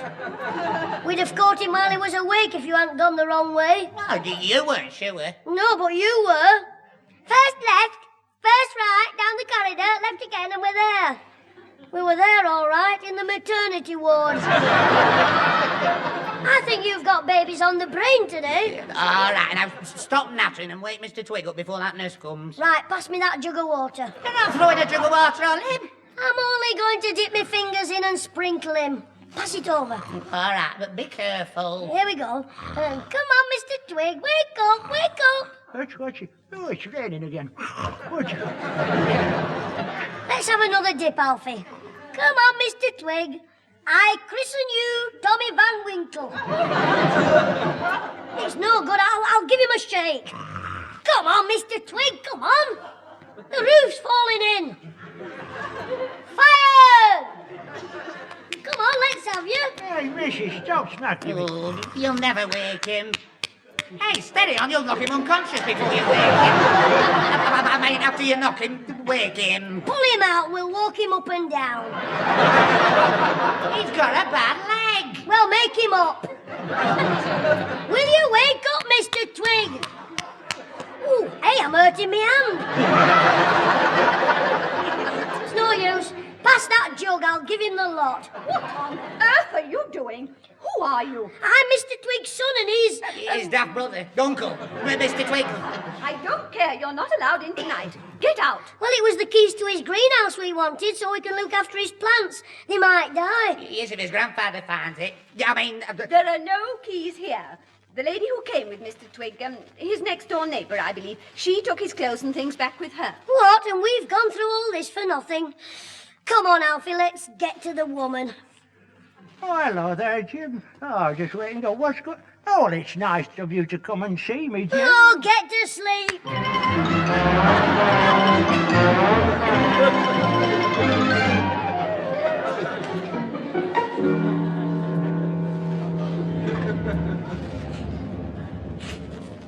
That's all we needed. The woman next door being out. If you hadn't wasted all that time at the hospital, we'd have Yeah, go on, blame me. You put the blooming soapbox in the greenhouse, not me.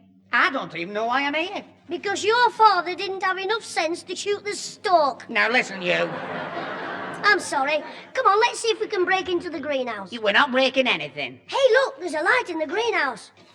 I'll bet that woman's been in there all the time we were knocking on her door. Anyway, you can get in now. Come on. Hey, but you always have a look on you as hi. It's not luck, it's brains. Excuse me, missus.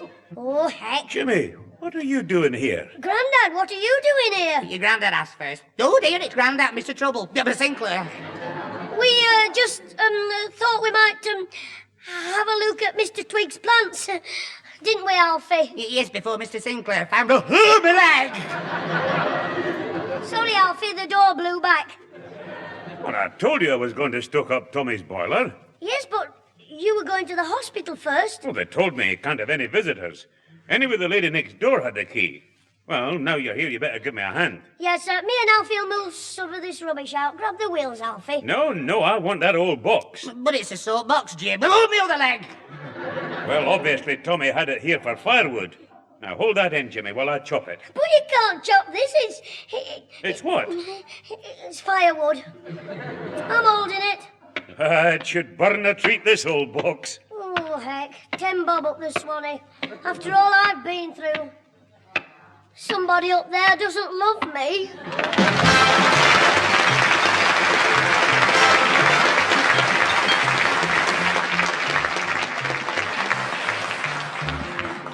Those involved with the Clitheroe Kid this week were Peter Sinclair as grandfather, Patricia Burke as mother, Danny Ross as Alfie Hall, Diana Day as Susan, Frank Roscoe as Tommy Twig, with Brian Truman and Rosalie Williams.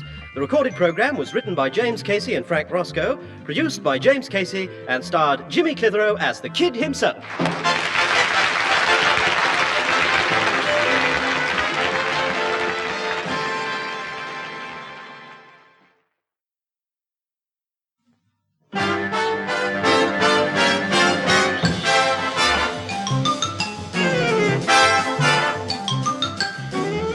We present Jimmy Clitheroe as the Clitheroe Kid with Peter Sinclair, Patricia Burke, Danny Ross and Diana Day in James Bond, Jr.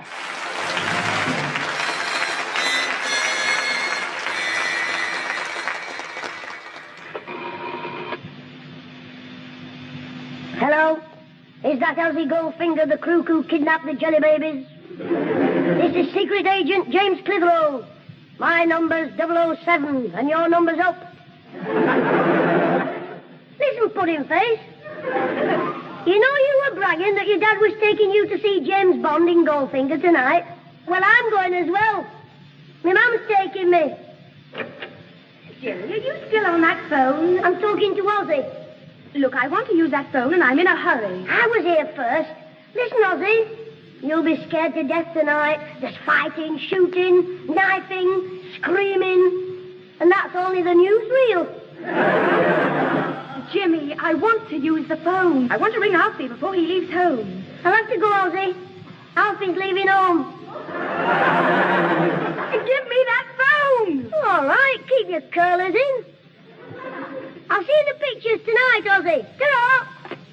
Oh, get out of my way, you delinquent. You need a good hiding. You make me sick with your cheek. You make me sick with your cooking. So get down to the zoo with the rest of the monkeys. Hello? Mrs. Hall? Is Alfie there? Oh, I see. Oh, what a nuisance. No, it's all right. Goodbye. Oh, that's torn it.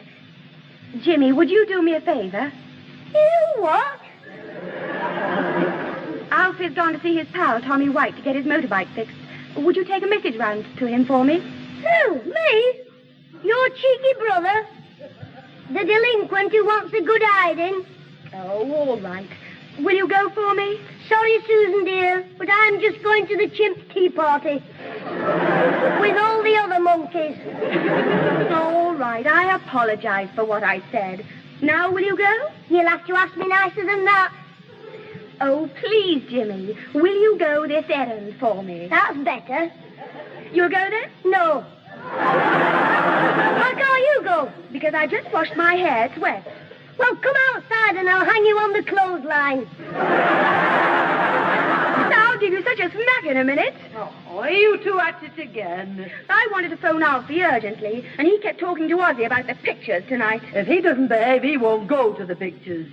Oh, Mum, you promised to take me. I know what I said, but I can always change my mind. It's my own fault. I should have got it in writing. No, I'm going upstairs. Alfie'll probably call me. Any more trouble and I won't take you. I'm not all that keen on going as it is. Oh, Mum, it's smashing. James Bond has to catch the crooks before they pinch all the gold. And he throws an electric fire in the bath when one of them's sailing his rubber duck. And another gets squashed flat when the giant press squeezes his car into a block. Charming. How did you get to know all this? I heard it on Listen with Mother. Well, you'll just have... Bless you. Is something the matter? Oh, it's just a bit of a cold. I've had it for a couple of days now. What's the time? According to my tummy, it's dinner time. Yes, well, go upstairs and wash your hands. Right, Mum. If our Susan's in the bathroom, don't annoy her. I won't say a word, Mum. I'll just fill the bath, shove her in, and plug in my granddad's electric razor. Just you behave yourself. James Bond, indeed. The things I'll let myself in for. Father, I'll be all right. I'll take some more aspirin. Oh, your eyes are running, Pat, and your cold's getting worse now. Off you go to bed. I'll fill your hot water bottle. But I've got things to do, cooking and shopping, and I'm taking our Jimmy to the pictures tonight. Oh, no, you're not. Sitting in a drafty bus, queuing up in the cold, you'll get pneumonia. Oh, I suppose you're right. Oh, but our Jimmy's going to be very disappointed if I don't take him. Well, that'll just be too bad, and your health comes before his pleasure. Now, you're going to stay indoors. I've washed my hands, Mum. Hello, Grandad. Oh, Jim. Hey, Grandad. I've just been telling our Susan about James Bond's car in the picture tonight. Oh, what a car. It's got knives in the wheels, makes its own smoke screen, and there's a big spring under the passenger seat. Aye, no, just it's a minute, fighter Jimmy. pilots have, an injection seat. Jimmy, your granddad's talking. James Bond gets his enemy in the seat and presses a button, and his enemy shoots so high, you have to stay in for the second house to see him come down again. Jimmy, now listen to me. Your mother's not going to the pictures. What? Oh, but, Mum, if you're worried about being frightened, I'll tell you when to shut your eyes. Jim, it's not that. It's just that I've got a cold. I'm not really well enough to go. Oh, what a shame. Still, I can tell you all about it when I get home, and I'll bring you a chalk ice back, if you give me enough money. Look, son, it's an A picture, and you're too young to go on your own. You have to be over 16. Oh, I see. Well, Grandad, I'll do you a big favor. You can take me. Oh, I'm going out tonight. Oh, well, our Susan can take me. She's going out with Alfie. Oh, heck. I'm sorry, Jimmy, but you won't be able to go. Oh, well, that's it then. I'll just have to stop at home. I'm sorry, Jimmy. Now, don't get upset. Who's upset? It's only a daft picture. I bet all the crews are all cowards anyway. No, Jimmy. It won't worry me how many of them James Bond sees off. I don't care if he chases after him in his smashing car and they capture him and he's bound and gagged and outnumbered 10 to 1. Then he'll break the chains, kick 3 of them in the ribs, chuck 2 of them through the window, shoot the boss, and I'll be at home filling hot water bottles. Oh, now, Jimmy, son. Now, you're not a wee baby now, and you don't want your mother to be ill, now, do you? Of course I don't. Why can't you take me? There'll be still some beer left at the Rose and Crown tomorrow. He's not going to the Rose and Crown. He's going to the old-time dancing tonight. You know what? I've seen that on the telly. When the women do the old-fashioned waltz, the dresses all spin out. Well? If you do that in your kilt, you'll be arrested.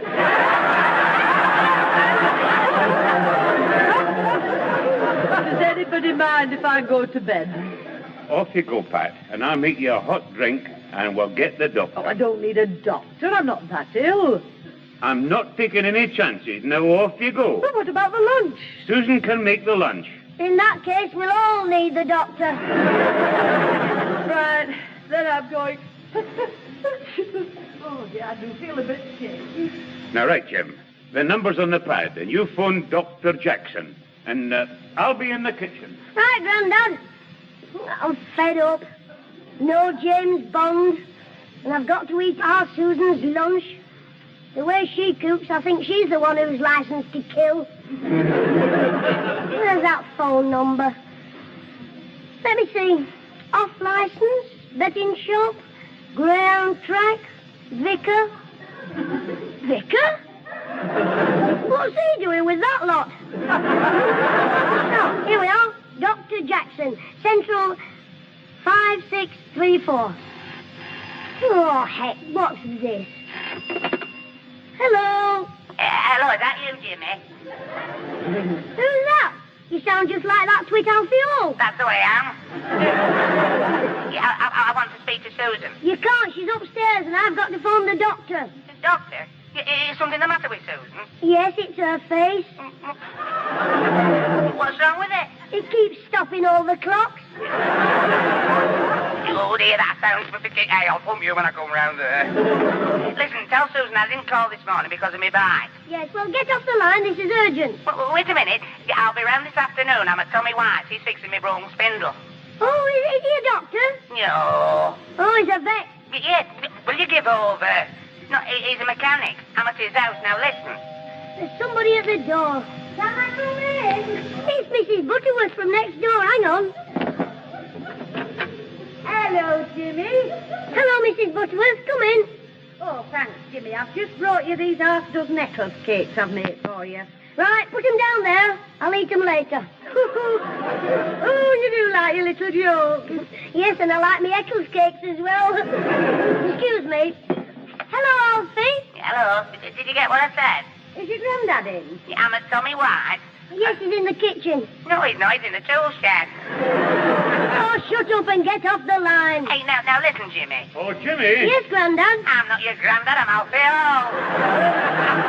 Hello, Mr. Sinclair. Jimmy, did you... Oh, hello, Mrs. Butterworth. Did you get through, Jimmy? Well, just let me explain what happened. Here, give me the phone. But, Grandad... Now, give it to me. Hello. Yeah, now listen here, Sweet. You're asking for a good clout. What? You're telling me to get off the line when I speak to Jimmy. Jimmy, what's happened to your voice?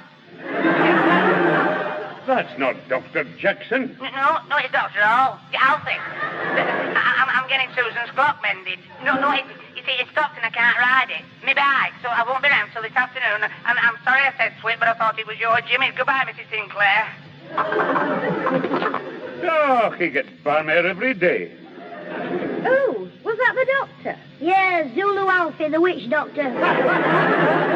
You see, Grandad, he phoned before I could ring the doctor. Oh, I see. Mr. Sinclair didn't realise who he was talking to. Oh, that can be very embarrassing, you know. I once rang one of the assistants in the ladies' underwear shop and I got through to the vicar by mistake. And what do you think I said? I said... Jimmy, have you got a pencil? Yes, Grandad. I'll write it down as soon as she says it. I said, are you the one in slips and panties? And a deep voice replied, no, madam, I'm trying on my new surplice. Hey, what did you want the doctor for? It's Pat. She's in bed in a surplice. A cold with a... Oh, dear, I am sorry. Broth. Eh? Hot broth. That's what she wants. I'll make her some and bring it round. How about you, Peter? Do you fancy a bit of hot broth? Well, I wouldn't mind. Right, you come round on your own. You can have all the hot broth you want. Just excuse me while I go up and see Pat. And now, don't forget the doctor, Jim. No, I won't, Grandad. See you in the broth queue. Well, I must get to the shops. I'm making some buns and I want some of them glassy cherries. Before you go, what are you doing tonight? Not much, unfortunately. Still, you never know, I might have a handsome young burglar. Why don't you go and see that James Bond picture, Goldfinger? I'll take you if you like. Oh, not on your life, Jim. If there's one thing I can't stand at the pictures, it's shooting and violence. I once went to see that sort of film on my own. It got me so scared, I just prayed for the end to come and the lights to go up. Why didn't you leave before the finish? I couldn't find my shoes.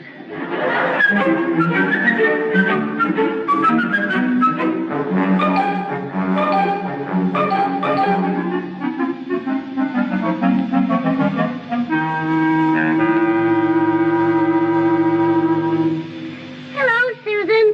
Do you want any funny. Alfie phoned me while you were having your second helping of apple pie. Oh, yes. Oh, it was lovely pie you made. Mother made it last night. Oh, did she? Oh, well, it was nearly as good as the one you made last week. You what? You told Mrs. Butterworth that my pastry was so heavy the gas stove had gone bow-legged. I was only joking. I thought this morning how lucky Alfie would be if he married you. A smashing cook and pretty with it, too. What's all this in aid of? Oh, nothing. I was just thinking how nice you look with your new hairstyle. This is the new hairstyle I wore last Saturday, and when I walked in, you said, "What is it, Grandad, a sheepdog or one of the Rolling Stones?" It was just a joke. Well, it wasn't funny. I don't know. Grandad had a good laugh behind your back. Now, don't start being rude again. I'm not, Susan. I told my Mum, I said, when our Susan goes on the telly, they'll... Me? On the telly? Well, Katie Boyle can't last forever. How much do you want to borrow? Oh, don't be like that. I don't want any money. I'd just like you, that's all. Do you mean that? Of course. You're the one who doesn't like me. And I'm your brother. You should like your own brother. Well, I do like you, really. It's just that you're so annoying sometimes. I know. You used to like me when we were going to school. I used to grab your pigtails and gallop you all the way. Yes, I had to take you everywhere with me. Well, not everywhere. My Mum says we should go out together sometimes now. I mean, you are my sister. We should, I suppose. Yes, I'll think of somewhere to take you. I've already thought. You can take me to see Goldfinger tonight. I can't do that. I told you before. I'm going to the club with Alfie. You said you'd take me out, and I want to see Goldfinger. Now, don't start shouting. I can't go with you. We'll have to get someone else to take you. If I could get anybody else, do you think I'd be asking me rotten sister? So that's it. All that rubbish about Katie Boyle can't last forever. When I get on the telly... You still might get on. Old Man Steptoe can't last forever either. Oh, shut up. I ought to have more sense than to argue with an infant. I thought I had her going there. Oh, come in, Alfie. Soon. Ooh, how you like your new hairstyle? Don't you start. Go in the room. I'll nip upstairs and put on my other dress and comb my hair. You are?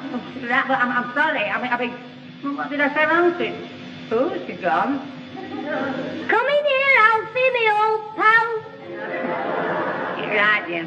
Hey, well, what's up with Susan? Oh, don't ask me. 1 minute she's all nice, then for no reason she suddenly loses her temper. Just 'cause I said she ought to go out. But I'm going to the club with me. But she is. Well, don't she want to go? Well, my mum's ill, you see, and,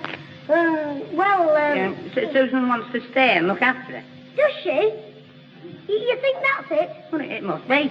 I mean, it's only natural, isn't it? Oh, you mean Susan wants to look after me mum, but she thinks you might be upset if she says she can't go to the club. That's what you're saying? Yes, you said. No, I mean, well, I did. She's upset about me. Is she? Well, I suppose you're right. Of course, I'm right about what? Look, Alfie, the best thing is to tell Susan you don't want to go to the club. Say you have to stay at home, then she won't be upset. Yes, that's a good idea, I think. No, but just a minute. Oh, it's very nice of you to think of me mum like that, Alfie. Not at all. Your mum's a very nice... I wasn't thinking of your mum. I mean, I didn't say... What did I say? You were going to say goodbye, weren't you? Oh, yes, there are then. Yeah, but wait a minute, I haven't seen Susan yet. That's all right, I'll tell her for you. Oh, no, I'll tell her. All right, you go out with Susan then. I can look after me mum, me poor sick mum. I mean, if I can't manage, I can always get out from somewhere. I hope. No. I don't want you to stay in. Oh, you want to leave me mum on her own? Well, I'm not doing it. You're just being selfish, aren't you? Yes, I'm sorry. But no, I mean... Oh, I don't know. No, I'll better go home then. Good lad, Alfie. I'll tell Susan. You're right, I'm off. Just a minute, Alfie. I don't like to think of you sitting at home miserable. Look, Susan's here to look after me, Mum, so you go out and enjoy yourself. Where? I'll meet you outside the Majestic at 6 o'clock. Take you to see Goldfinger. Goldfinger? Yeah, James Bond, it'll be smashing. I've heard about it. All fighting and shooting. And there's a bloke who can cut your head off with a bowler hat. You what? A bowler hat? You can sling it and cut your head off. Are you still talking about that film? Oh, heck. Alfie's just going. Take her out to Susan, Alfie. Ta-ra, Susan. I hope your mum's better soon. I'll see you outside the Majestic then, Jim, tonight. Alfie, come here. You're not seeing him anywhere tonight. You're going to the club with me. Alfie doesn't want to go to the rotten club, dear. No, I don't want to go to the rotten club. I mean... Jim said that you wanted He's to just stay trying to here. find a mug to take him out. I had one if you kept your big mouth shut.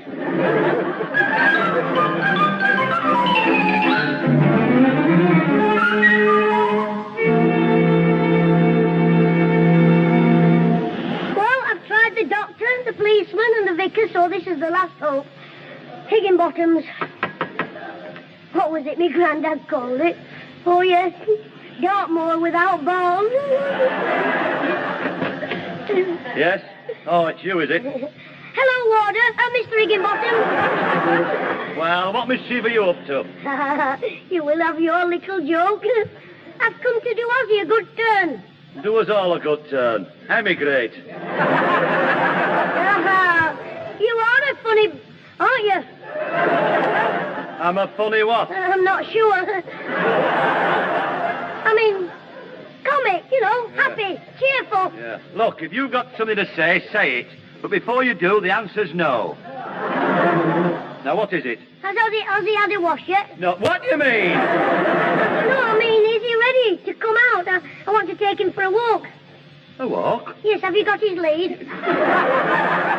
I'll belt you. I thought you liked jokes. No, I mean a walk to the sweet shop, and then I want to take him to the pictures. He's going to the pictures with me. Oh, is he?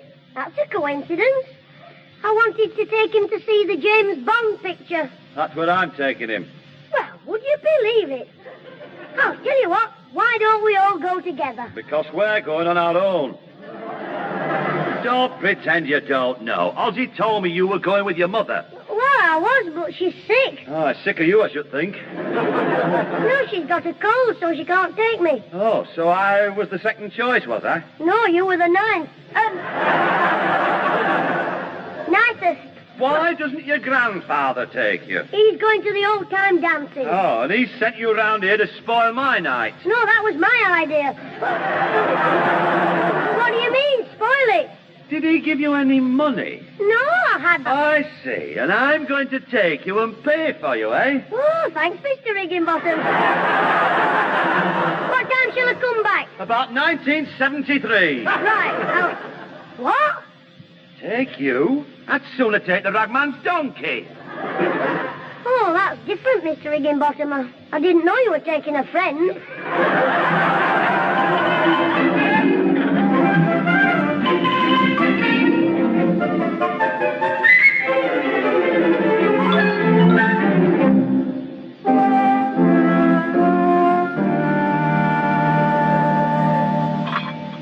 Here you are, Mum. A nice cup of tea and a piece of toast. Oh, thank you, son. That is nice. I was just coming down to make some tea. Well, I thought I'd save you the trouble, Grandad. There's your cup. Thanks, son. I'm sorry about the picture tonight, Jimmy. Oh, yes, Jim, I feel terrible about letting you down. Oh, that's all right, Mum. Can't be helped. I know my Grandad would have taken me if he hadn't got to go dancing. Oh, that's true enough. But I can't change my plans now. Oh, I know that, Grandad. Mother, that was Mrs. Butterworth on the phone. What, phoning from next door? No, from the hairdresser's. She said she'll be round in half an hour. What's she coming to see me again for? Oh, it's not you. She's coming to go with Grandad to the old-time dancing. Oh, that's a nice surprise. Over my dead body. I'm not spending the evening listening to that chatterbox. Well, she's coming for you. But that's why she's been to have her hair done. Oh, well, she can get it undone because she's not coming with me. Father, you'll have to take her. Well, you can't insult her. I can try. Yeah. Tell her what you told the referee on Saturday. That's enough from you. I did my best to keep it a secret from her when she was here before. She's a very nice woman, even if she does go on a bit. I know it's awkward, but there's nothing you can do. Oh, yes, there is. I won't go to the dance. But, Father, she'll know you're not going because of her. Not if he promised to go somewhere else. And he couldn't break his promise. Promised to go where? To take me to see James Bond.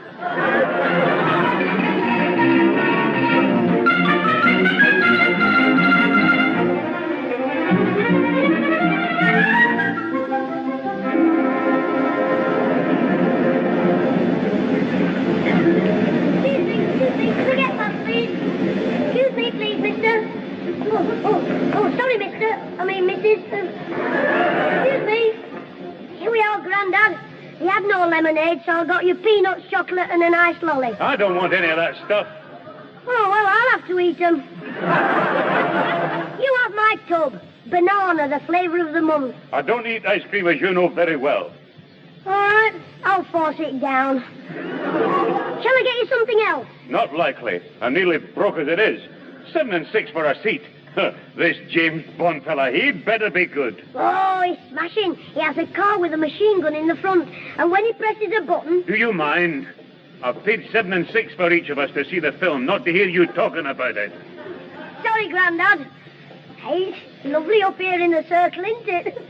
I'm glad it was full downstairs. There's still a few seats left up here, though. I should think so at these prices. Oh, it'll be worth it, Grandad. And anyway, it's better than doing the shake with Jolly Florrie Butterworth. Oh, well, that's true enough. At least I've got away from that walking gramophone record. Oh, there you are, Peter. Oh, heck, Grandad, here comes the top of the pops. Excuse me, please. Can I get through to Miss Red? Oh, no, this is too much. Is there no escape? Not unless you jump down to the stalls. Isn't it lucky the light's still being on? I might have missed you. Lucky for who? Pardon? He said it's lucky for you. We didn't see you, we saw you. The picture's going to start, I think. I thought you were going to the dance, Florrie. I mean, I heard something about it. Oh, I was, but when Pat said you'd had to take Jimmy to the pictures, I changed my mind. I mean, it was no use going out dancing on my own, was it? Well, I suppose And I didn't want you to think that I'd refused you. Refuse me? I think the picture's going to start. Take these nuts, Grandad. I don't want them. Shove them in her mouth. Give them to Mrs. Butterworth. Oh, be quiet. Well, what were you saying, Florrie, about the refusing I me? thought you were frightened of these films, Mrs. Butterworth, fighting and shooting. Oh, I am when I'm on my own, but not when I'm sitting next to a big, strong man. Oh, heck. I often went to them with my late husband, Peter. Oh, did you? Yes, and if I got scared, I used to grab his hand. I suppose you'd call me a silly girl. I don't think that's what he'd call you. I mean, he wouldn't say that, would you, Grandad? Keep quiet. Florrie, I don't understand why you came to a film you're scared of when you're obviously so keen on dancing. And having your hair done and all that. Oh, I'm not very keen, really. Right, the film's going to start, I hope. No, I wouldn't have thought of the dance until Jimmy said you were going and you hadn't a partner. What? Have some chocolate, Grandad. So you told Mrs. Butterworth, did you? Oh, well, would you like a lick of me ice lolly? It'll cool you down, I mean... You keep it for later. Oh, you'll like this picture, Grandad, honest. James Bond wins in the end, but there's a baddie who keeps knocking him down and throwing him about and... I'll watch it with interest. And when we get home, we'll try a few throws ourselves. You be James Bond and I'll be the baddie. Yes, and for once the baddie's going to win. Why didn't I stop at home and watch Dixon of Dock Green?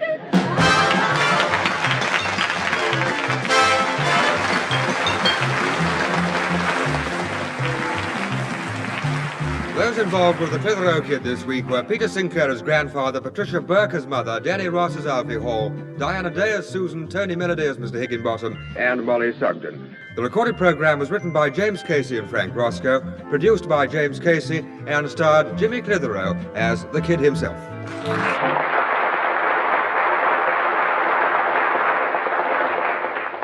Well, I managed to get to bed before my Grandad got away from Mrs. Butterworth. And this morning he'd cooled down. He said he'd enjoyed the picture after all, thought it was smashing. It makes you think, you know, because Mrs. Butterworth grabbed his hand 5 times and he didn't say anything. And the last time was after the national anthem. Ta-ra!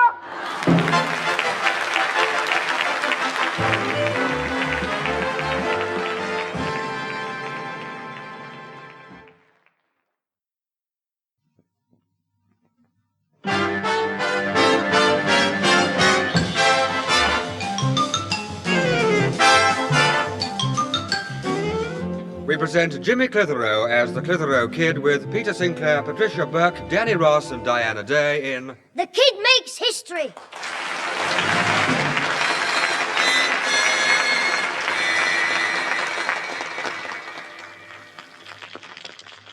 Breakfast won't be long now, Susan. Will you go and set the table? Right, Mother. Oh, before I forget, I will be going with you and Grandad to the town hall tonight. Oh, good. You'll enjoy that home cooking exhibition. Is Alfie coming with us? No, he's got a snooker match on, and they're playing away. I suppose our Jimmy will be going. Oh, yes. He's heard all about the free samples. You mean all that food they give away? Yes. He says he's thinking of taking a suitcase with him. He would think of that. Would you open the door, Mother? This tray's a bit heavy. Yeah, right you are, love. Oh, flipping heck. I'll never find the daft answer to the rotten question. Jimmy, what are all these books doing on the table? I'm doing my homework for Choo Chin Charlie. Who? Mr. Fosdyke, our history master. He has a big chin and he chews gum. But you can't do your homework at the breakfast table. Why didn't you do it last night? I did. I was doing my sums for Tick-Tock Tilly. Who's she? Our maths teacher, Miss Potter. When she talks, her teeth click. Look, you'll have to put those books away. I want to set the table. I won't be a minute. I just want to find an answer to a question. You mean you're looking for your answers in the encyclopedia? You little cheat. Well, I'm not cheating. I know the answer. I just want to check it. What's the question? What happened in the year 1066? Well, any fool can tell you that. Well, you're a fool. You tell me. Don't be cheeky. I'm not telling you. All right, skinny ribs. I'll get me mum to tell me. She won't help you. Anyway, you say you know the answer. Well, I do. I just want to check the encyclopedia in case they've got it wrong. Go on, then. What did happen in 1066? Don't you remember? You were there at the time.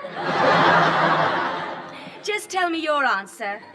Well, Captain Cook discovered Australia.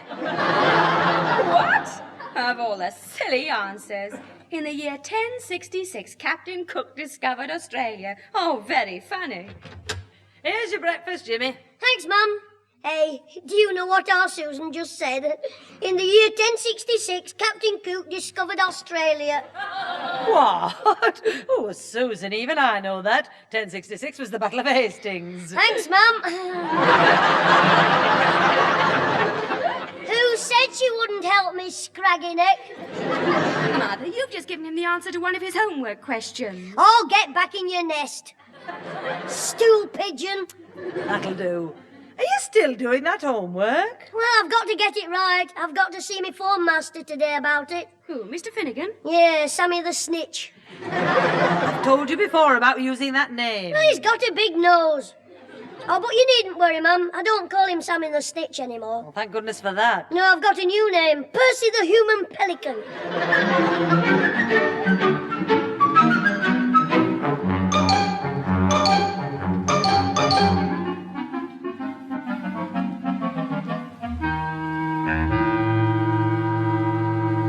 Now then, Clitheroe, I've kept you in after school because I want to put 1 or 2 questions to you.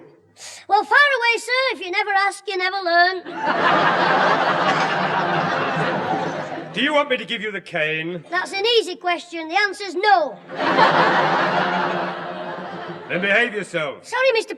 Finnegan. What did you want to ask me? It's about your homework for Miss Potter and Mr. Fosdyke. What about it? Ain't it all right? No, it is not. It is obvious from your answers that you've been copying off the wrong people. Oh, very comical, sir. I like that. Very amusing. It isn't funny. Oh, I don't know. I've heard worse. Now that will do. Listen to this. Question. A bath with a capacity of 12 gallons is filled by the tap at the rate of 1 gallon per minute. It empties at the rate of 2 pints every 20 seconds. To fill the bath to the brim, what would you do? Do you recall your answer, Clitheroe? No, go on, sir. Surprise me. I'll read it. I would put the plug in the hole.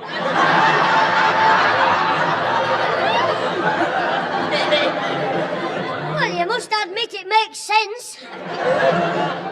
You would leave the tap running for 48 minutes. That's how you would get the bath full. Yes, and that's how I get a spanking. A spanking? Yeah, off me grandad for wasting all that hot water. Don't be funny. We turn now to a question on English history set by Mr. Fosdyke. Why was the famous old Roman road named Watling Street? Answer. So the postman would know where to deliver the letter.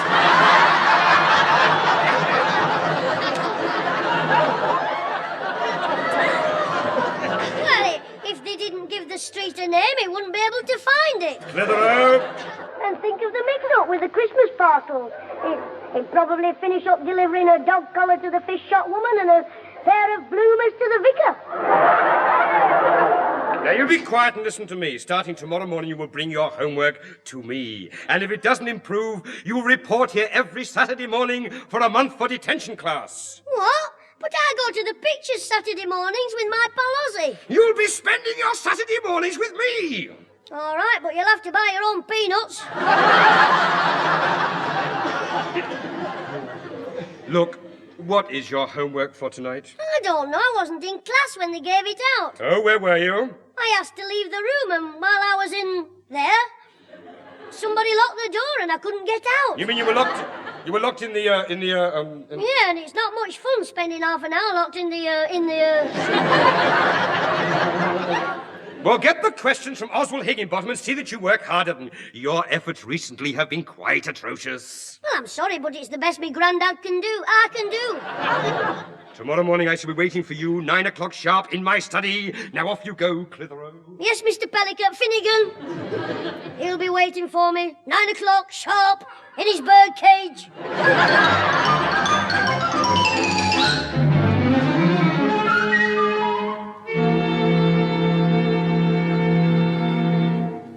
Mother, where are they? It's 6:15. Well, your grandad only went out for a paper. But Jimmy should have been home ages ago. Oh, here he is. Oh, what a performance. I thought I'd never get home. Where is it and who cooked it? Don't be funny. Why are you late? I was held up in school. Now just shove me tea in front of me, I'll do the rest. In a minute. Why were you held up in school? He was probably kept in for being naughty. You needn't try being rude, Susan, dear. You know I don't like having a row on an empty stomach. Look, what were you kept in school for? Mr. Finnegan asked me to stay behind. What for? For half an hour. To help him to find out which naughty lad locked me in the boys. The boys? Yes, you know, Susan, the boys. Yeah, that's right, Susan. At the school you went to, they call it the girls.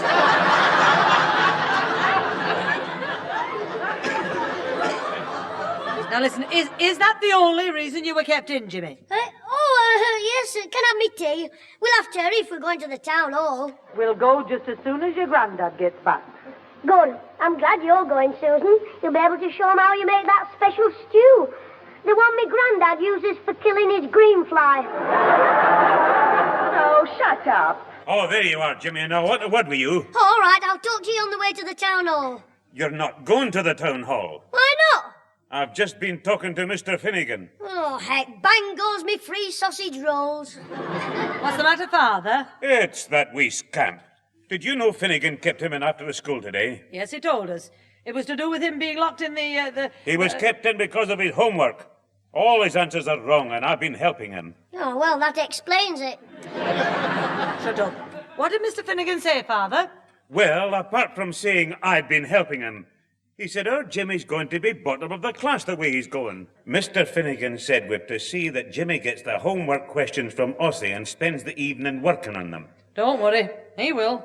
You're right, Father, he's not going to the town hall. Oh, it's not fair. You said I could go. You're staying in to do your homework.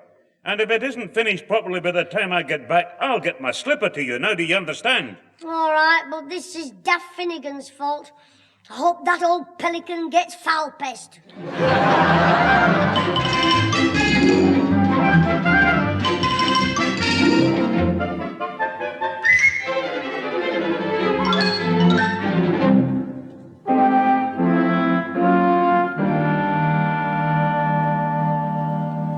Hello. Are you there, Ozzy?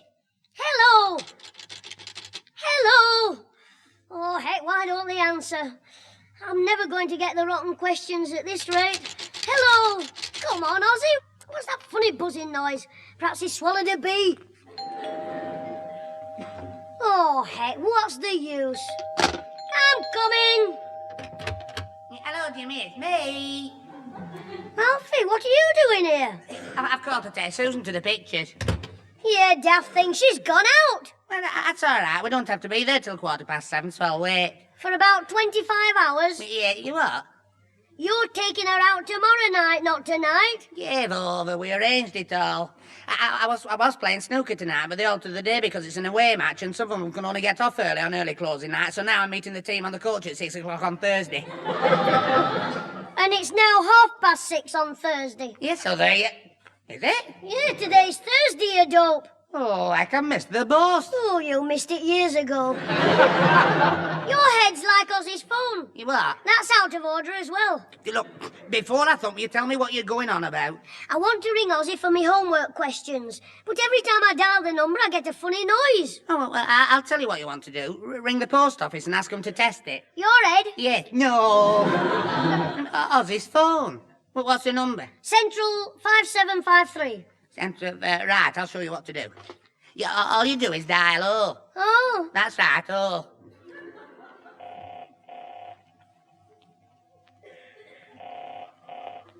Number, please. Hello? Number, please. I want to report a fault. I see. What is your number? Central 2457, but that's no use because it's mine. Pardon? But that's it when I'm at home, but I'm not. I'm at Jimmy's. I don't understand. I'm not at my house. I live on the estate, but I'm not there. I'm at Jimmy's in Lilac Avenue. What number are you speaking from? Oh, just a minute. Jimmy, what's the number of your house? 42, isn't it? What do you want to know for? Well, it's not me, it's the operator. I said Lilac Avenue, and he said, what number? Oh, of course, I mean the phone number. All you do is dial O. You should have dialed N for Nut House. Don't be cheeky, I'm doing my best. Hello, who do you wish to ring? Higginbottoms, but we can't. They're not talking. We're not speaking. I mean, it's out of order. Oh, give it to me. Hello. What's going on? Who's that? Bellevue Zoo, the monkey house. Look, stop messing me about. I didn't mess you about. It was Daft Alfie. Hey, not so much of the daft. Belto. What was that? Not you. Daft Alfie. Look, do you know if Central 5753 is out of order? Hang on. Yes. I've got a note of it. It won't be put right till tomorrow morning. But I want to ring him now. It'll be too late tomorrow. Can't you send a man round to fix No, I it? can't. Now, please get off the line. Oh, pull your plug out. There's nothing else for it. Come on, Alfie, we're going for a ride on your motorbike. Where to? To Ozzy's to get me homework questions. Oh, but Jimmy, what about Susan? You'll see her when she gets back. Just help me with me homework, and when Scragganeck comes home, you can start on your homework.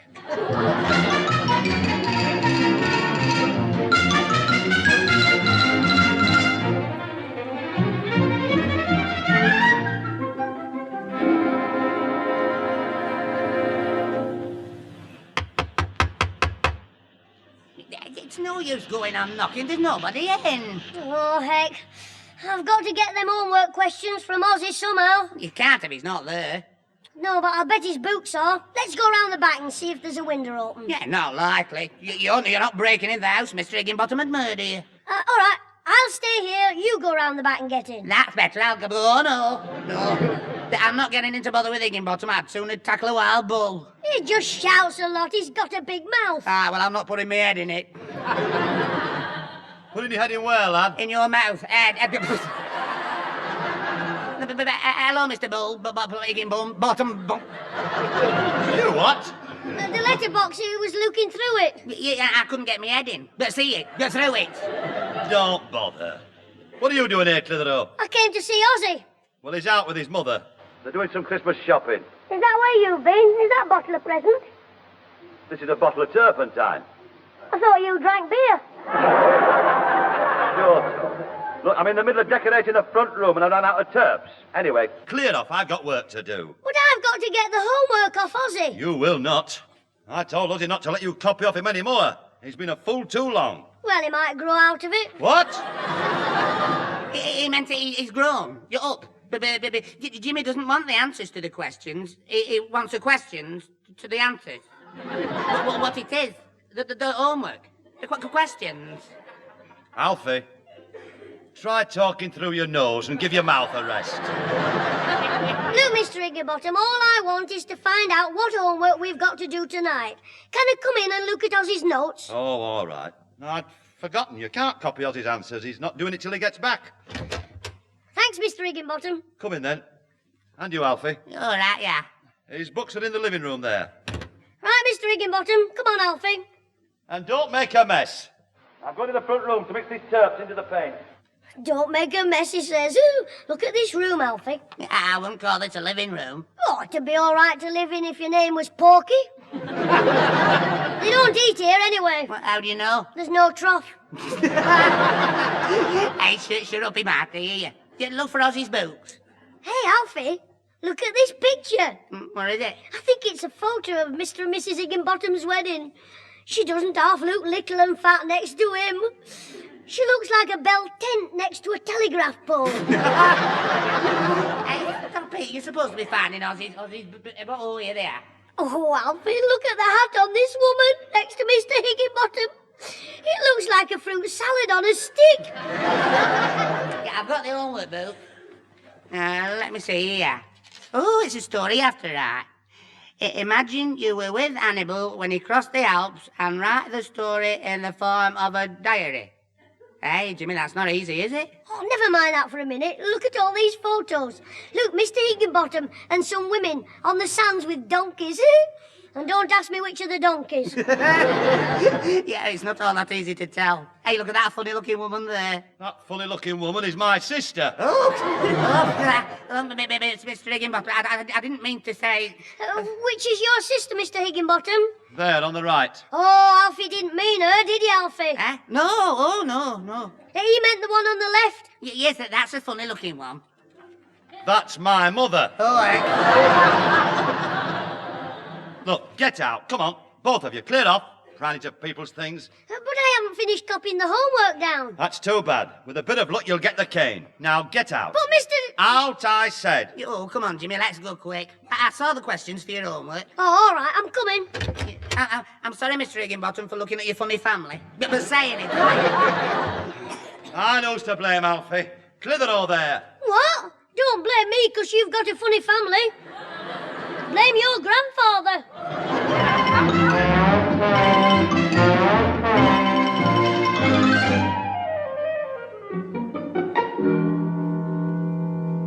Look, you're going to write the story yourself. I've looked it up for you in the history book. I'm doing no more. Hannibal crossed the Alps with his elephants in 218 BC.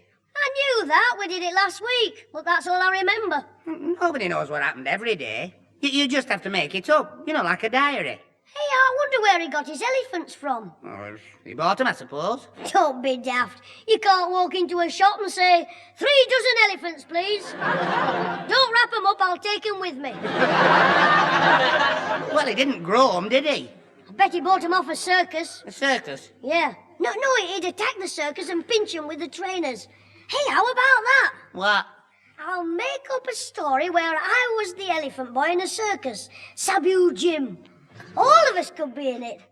Grandad the ringmaster, Mum the gypsy, You be the clown, that's obvious. And Susan, what could Scraggy do? Aye, watch it. She could cook for the elephants. They must have strong stomachs. That's it. It is stupid. Oh, yeah, listen to this. It was Thursday, the 12th of whatnot, and the circus boy and the clown were shivering in their tent on top of the Alps near the elephant garage. The elephant garage? Yeah, where you park elephants. They were waiting for Hannibal the Horrible, known as the Wild Bull of the Mountains.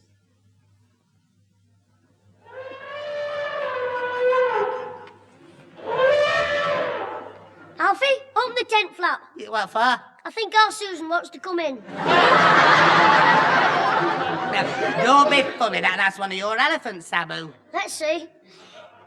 Which one is it? Oh, it's you, Nellie. Alfie, she's hungry. Ah, well, she's had it. Yeah, I'm fed up tramping backwards and forwards to the naffy asking for a bun and a bucket of water. Well, it's your own fault. You spoiled that elephant. Every time it rains, bringing her in to sit near the fire. Well, she's a baby. Oh, some baby. 1.5 tons she weighs. And you use 30 yards of cloth making her a nappy. You don't look after the elephants as you should. I'm the clown, but I had to bring them all the way up the freezing Alps.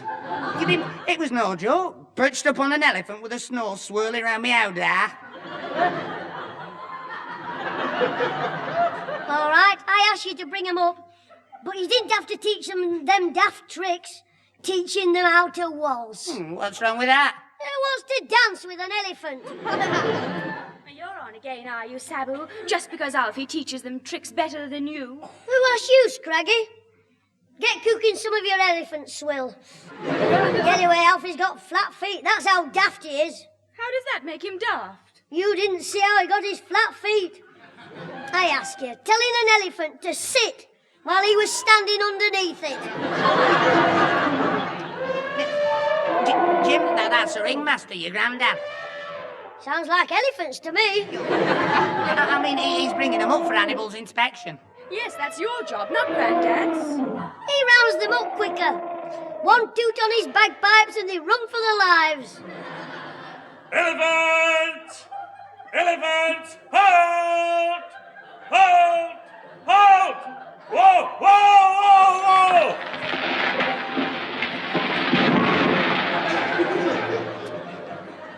The daft old granddad.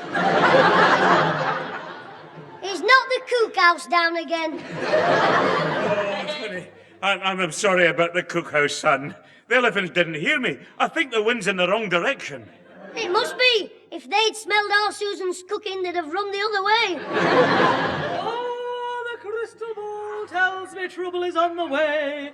Great trouble is approaching. Oh, it's Gypsy Rose's mum. What sort of trouble? Hannibal the Horrible is coming over for the inspection. Alfie, quick, hide the elephants. Too late. Hannibal comes now. Greetings, mighty Hannibal, general of our victorious army, conqueror of the world, the mighty soldier of... Never mind the guff. What have you done to my cookhouse? Oh, you noticed it then? Noticed it? I were in it.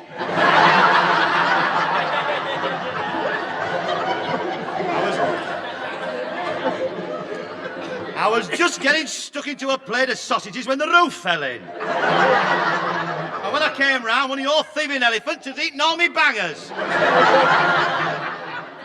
That'd be Nellie. She likes a good banger, does Nellie? All right, Sabu, Jim. Tomorrow morning, you better make sure them elephants do as good a job on the gates of Rome as they did on my cookhouse. Don't worry, Hannibal. They'll get through even if Alfie dies in the attempt. Now, Alfie, this is what you have to do. Friday the 13th. Unlucky for some. For you, Sabu. Here we are at the gates of Rome. And you've lost your perishing elephants. Sorry, Mr. Hannibal, but I told Alfie to sleep with the elephants all night. Well, why are they missing? Well, he snores a lot. So shut up. Look, we've got to get into Rome. So since you've lost the elephants, go down there and get them gates open yourself. But I might be killed. That's right. Get out. Go on. Yes, sir.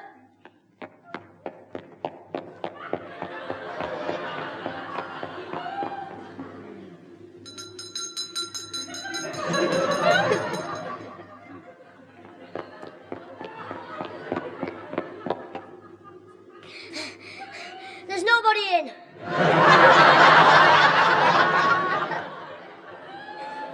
Don't be daft. All the Romans are at the Colosseum. There's a notice pinned on the gates. What does it say? Colosseum, for one day only, the sensation of the age. Alfie and his waltzing elephants. Wait till I get my hands on him. He'll dance on the end of a rope. And so they went back to the circus, the family carrying the bags and the elephants carrying their trunks. The end. How does that sound, Alfie? You're right, load of drivel. Your history master will murder you. Why? It's all so daft. Yeah, I should have kept you out of it. Still, it's too late to alter it now. It's nearly 9:15. Is that your bedtime tonight? It's television time. Boxing. It started. Oh, no, it's a phone. Will you answer it, Alfie, please? I'll turn the telly on and warm it up. Yeah, all right. It might be Susan anyway, so I'll give her a surprise. More like a shock. Oh, it's on the BBC, isn't it? There should be some good fights on tonight. Hope Ozzy's not watching in case I see any new punches. Then I can show him them tomorrow. Come on, warm up. Ah, there we are. This is BBC One. We take you over now to Birmingham for amateur boxing. Jimmy, that was Ozzy on the phone. Quiet, Alfie, it's on. We'll have it off. What are you doing? Well, that was Ozzy phoning about your homework. Oh, yeah, well, he's not copying my story. No, he doesn't want to. That story's got to be written over the weekend. It's for Monday. Huh? Oh, well, that's all right. Oh, wait a minute, though. Yes. Tonight's homework is the first 10 sums on page 25 of your arithmetic book. Oh, no, you mean you've messed it up? I did. I'm glad you own up. Well, get the rotten boot and take your shoes and socks off. Shoes and socks off? What for? We're doing hard sums now. You might have to count up to 20.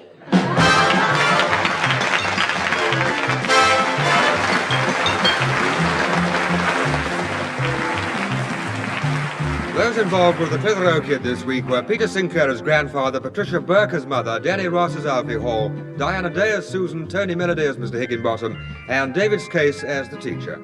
The recorded program was written by James Casey and Frank Roscoe, produced by James Casey, and starred Jimmy Clitheroe as the kid himself.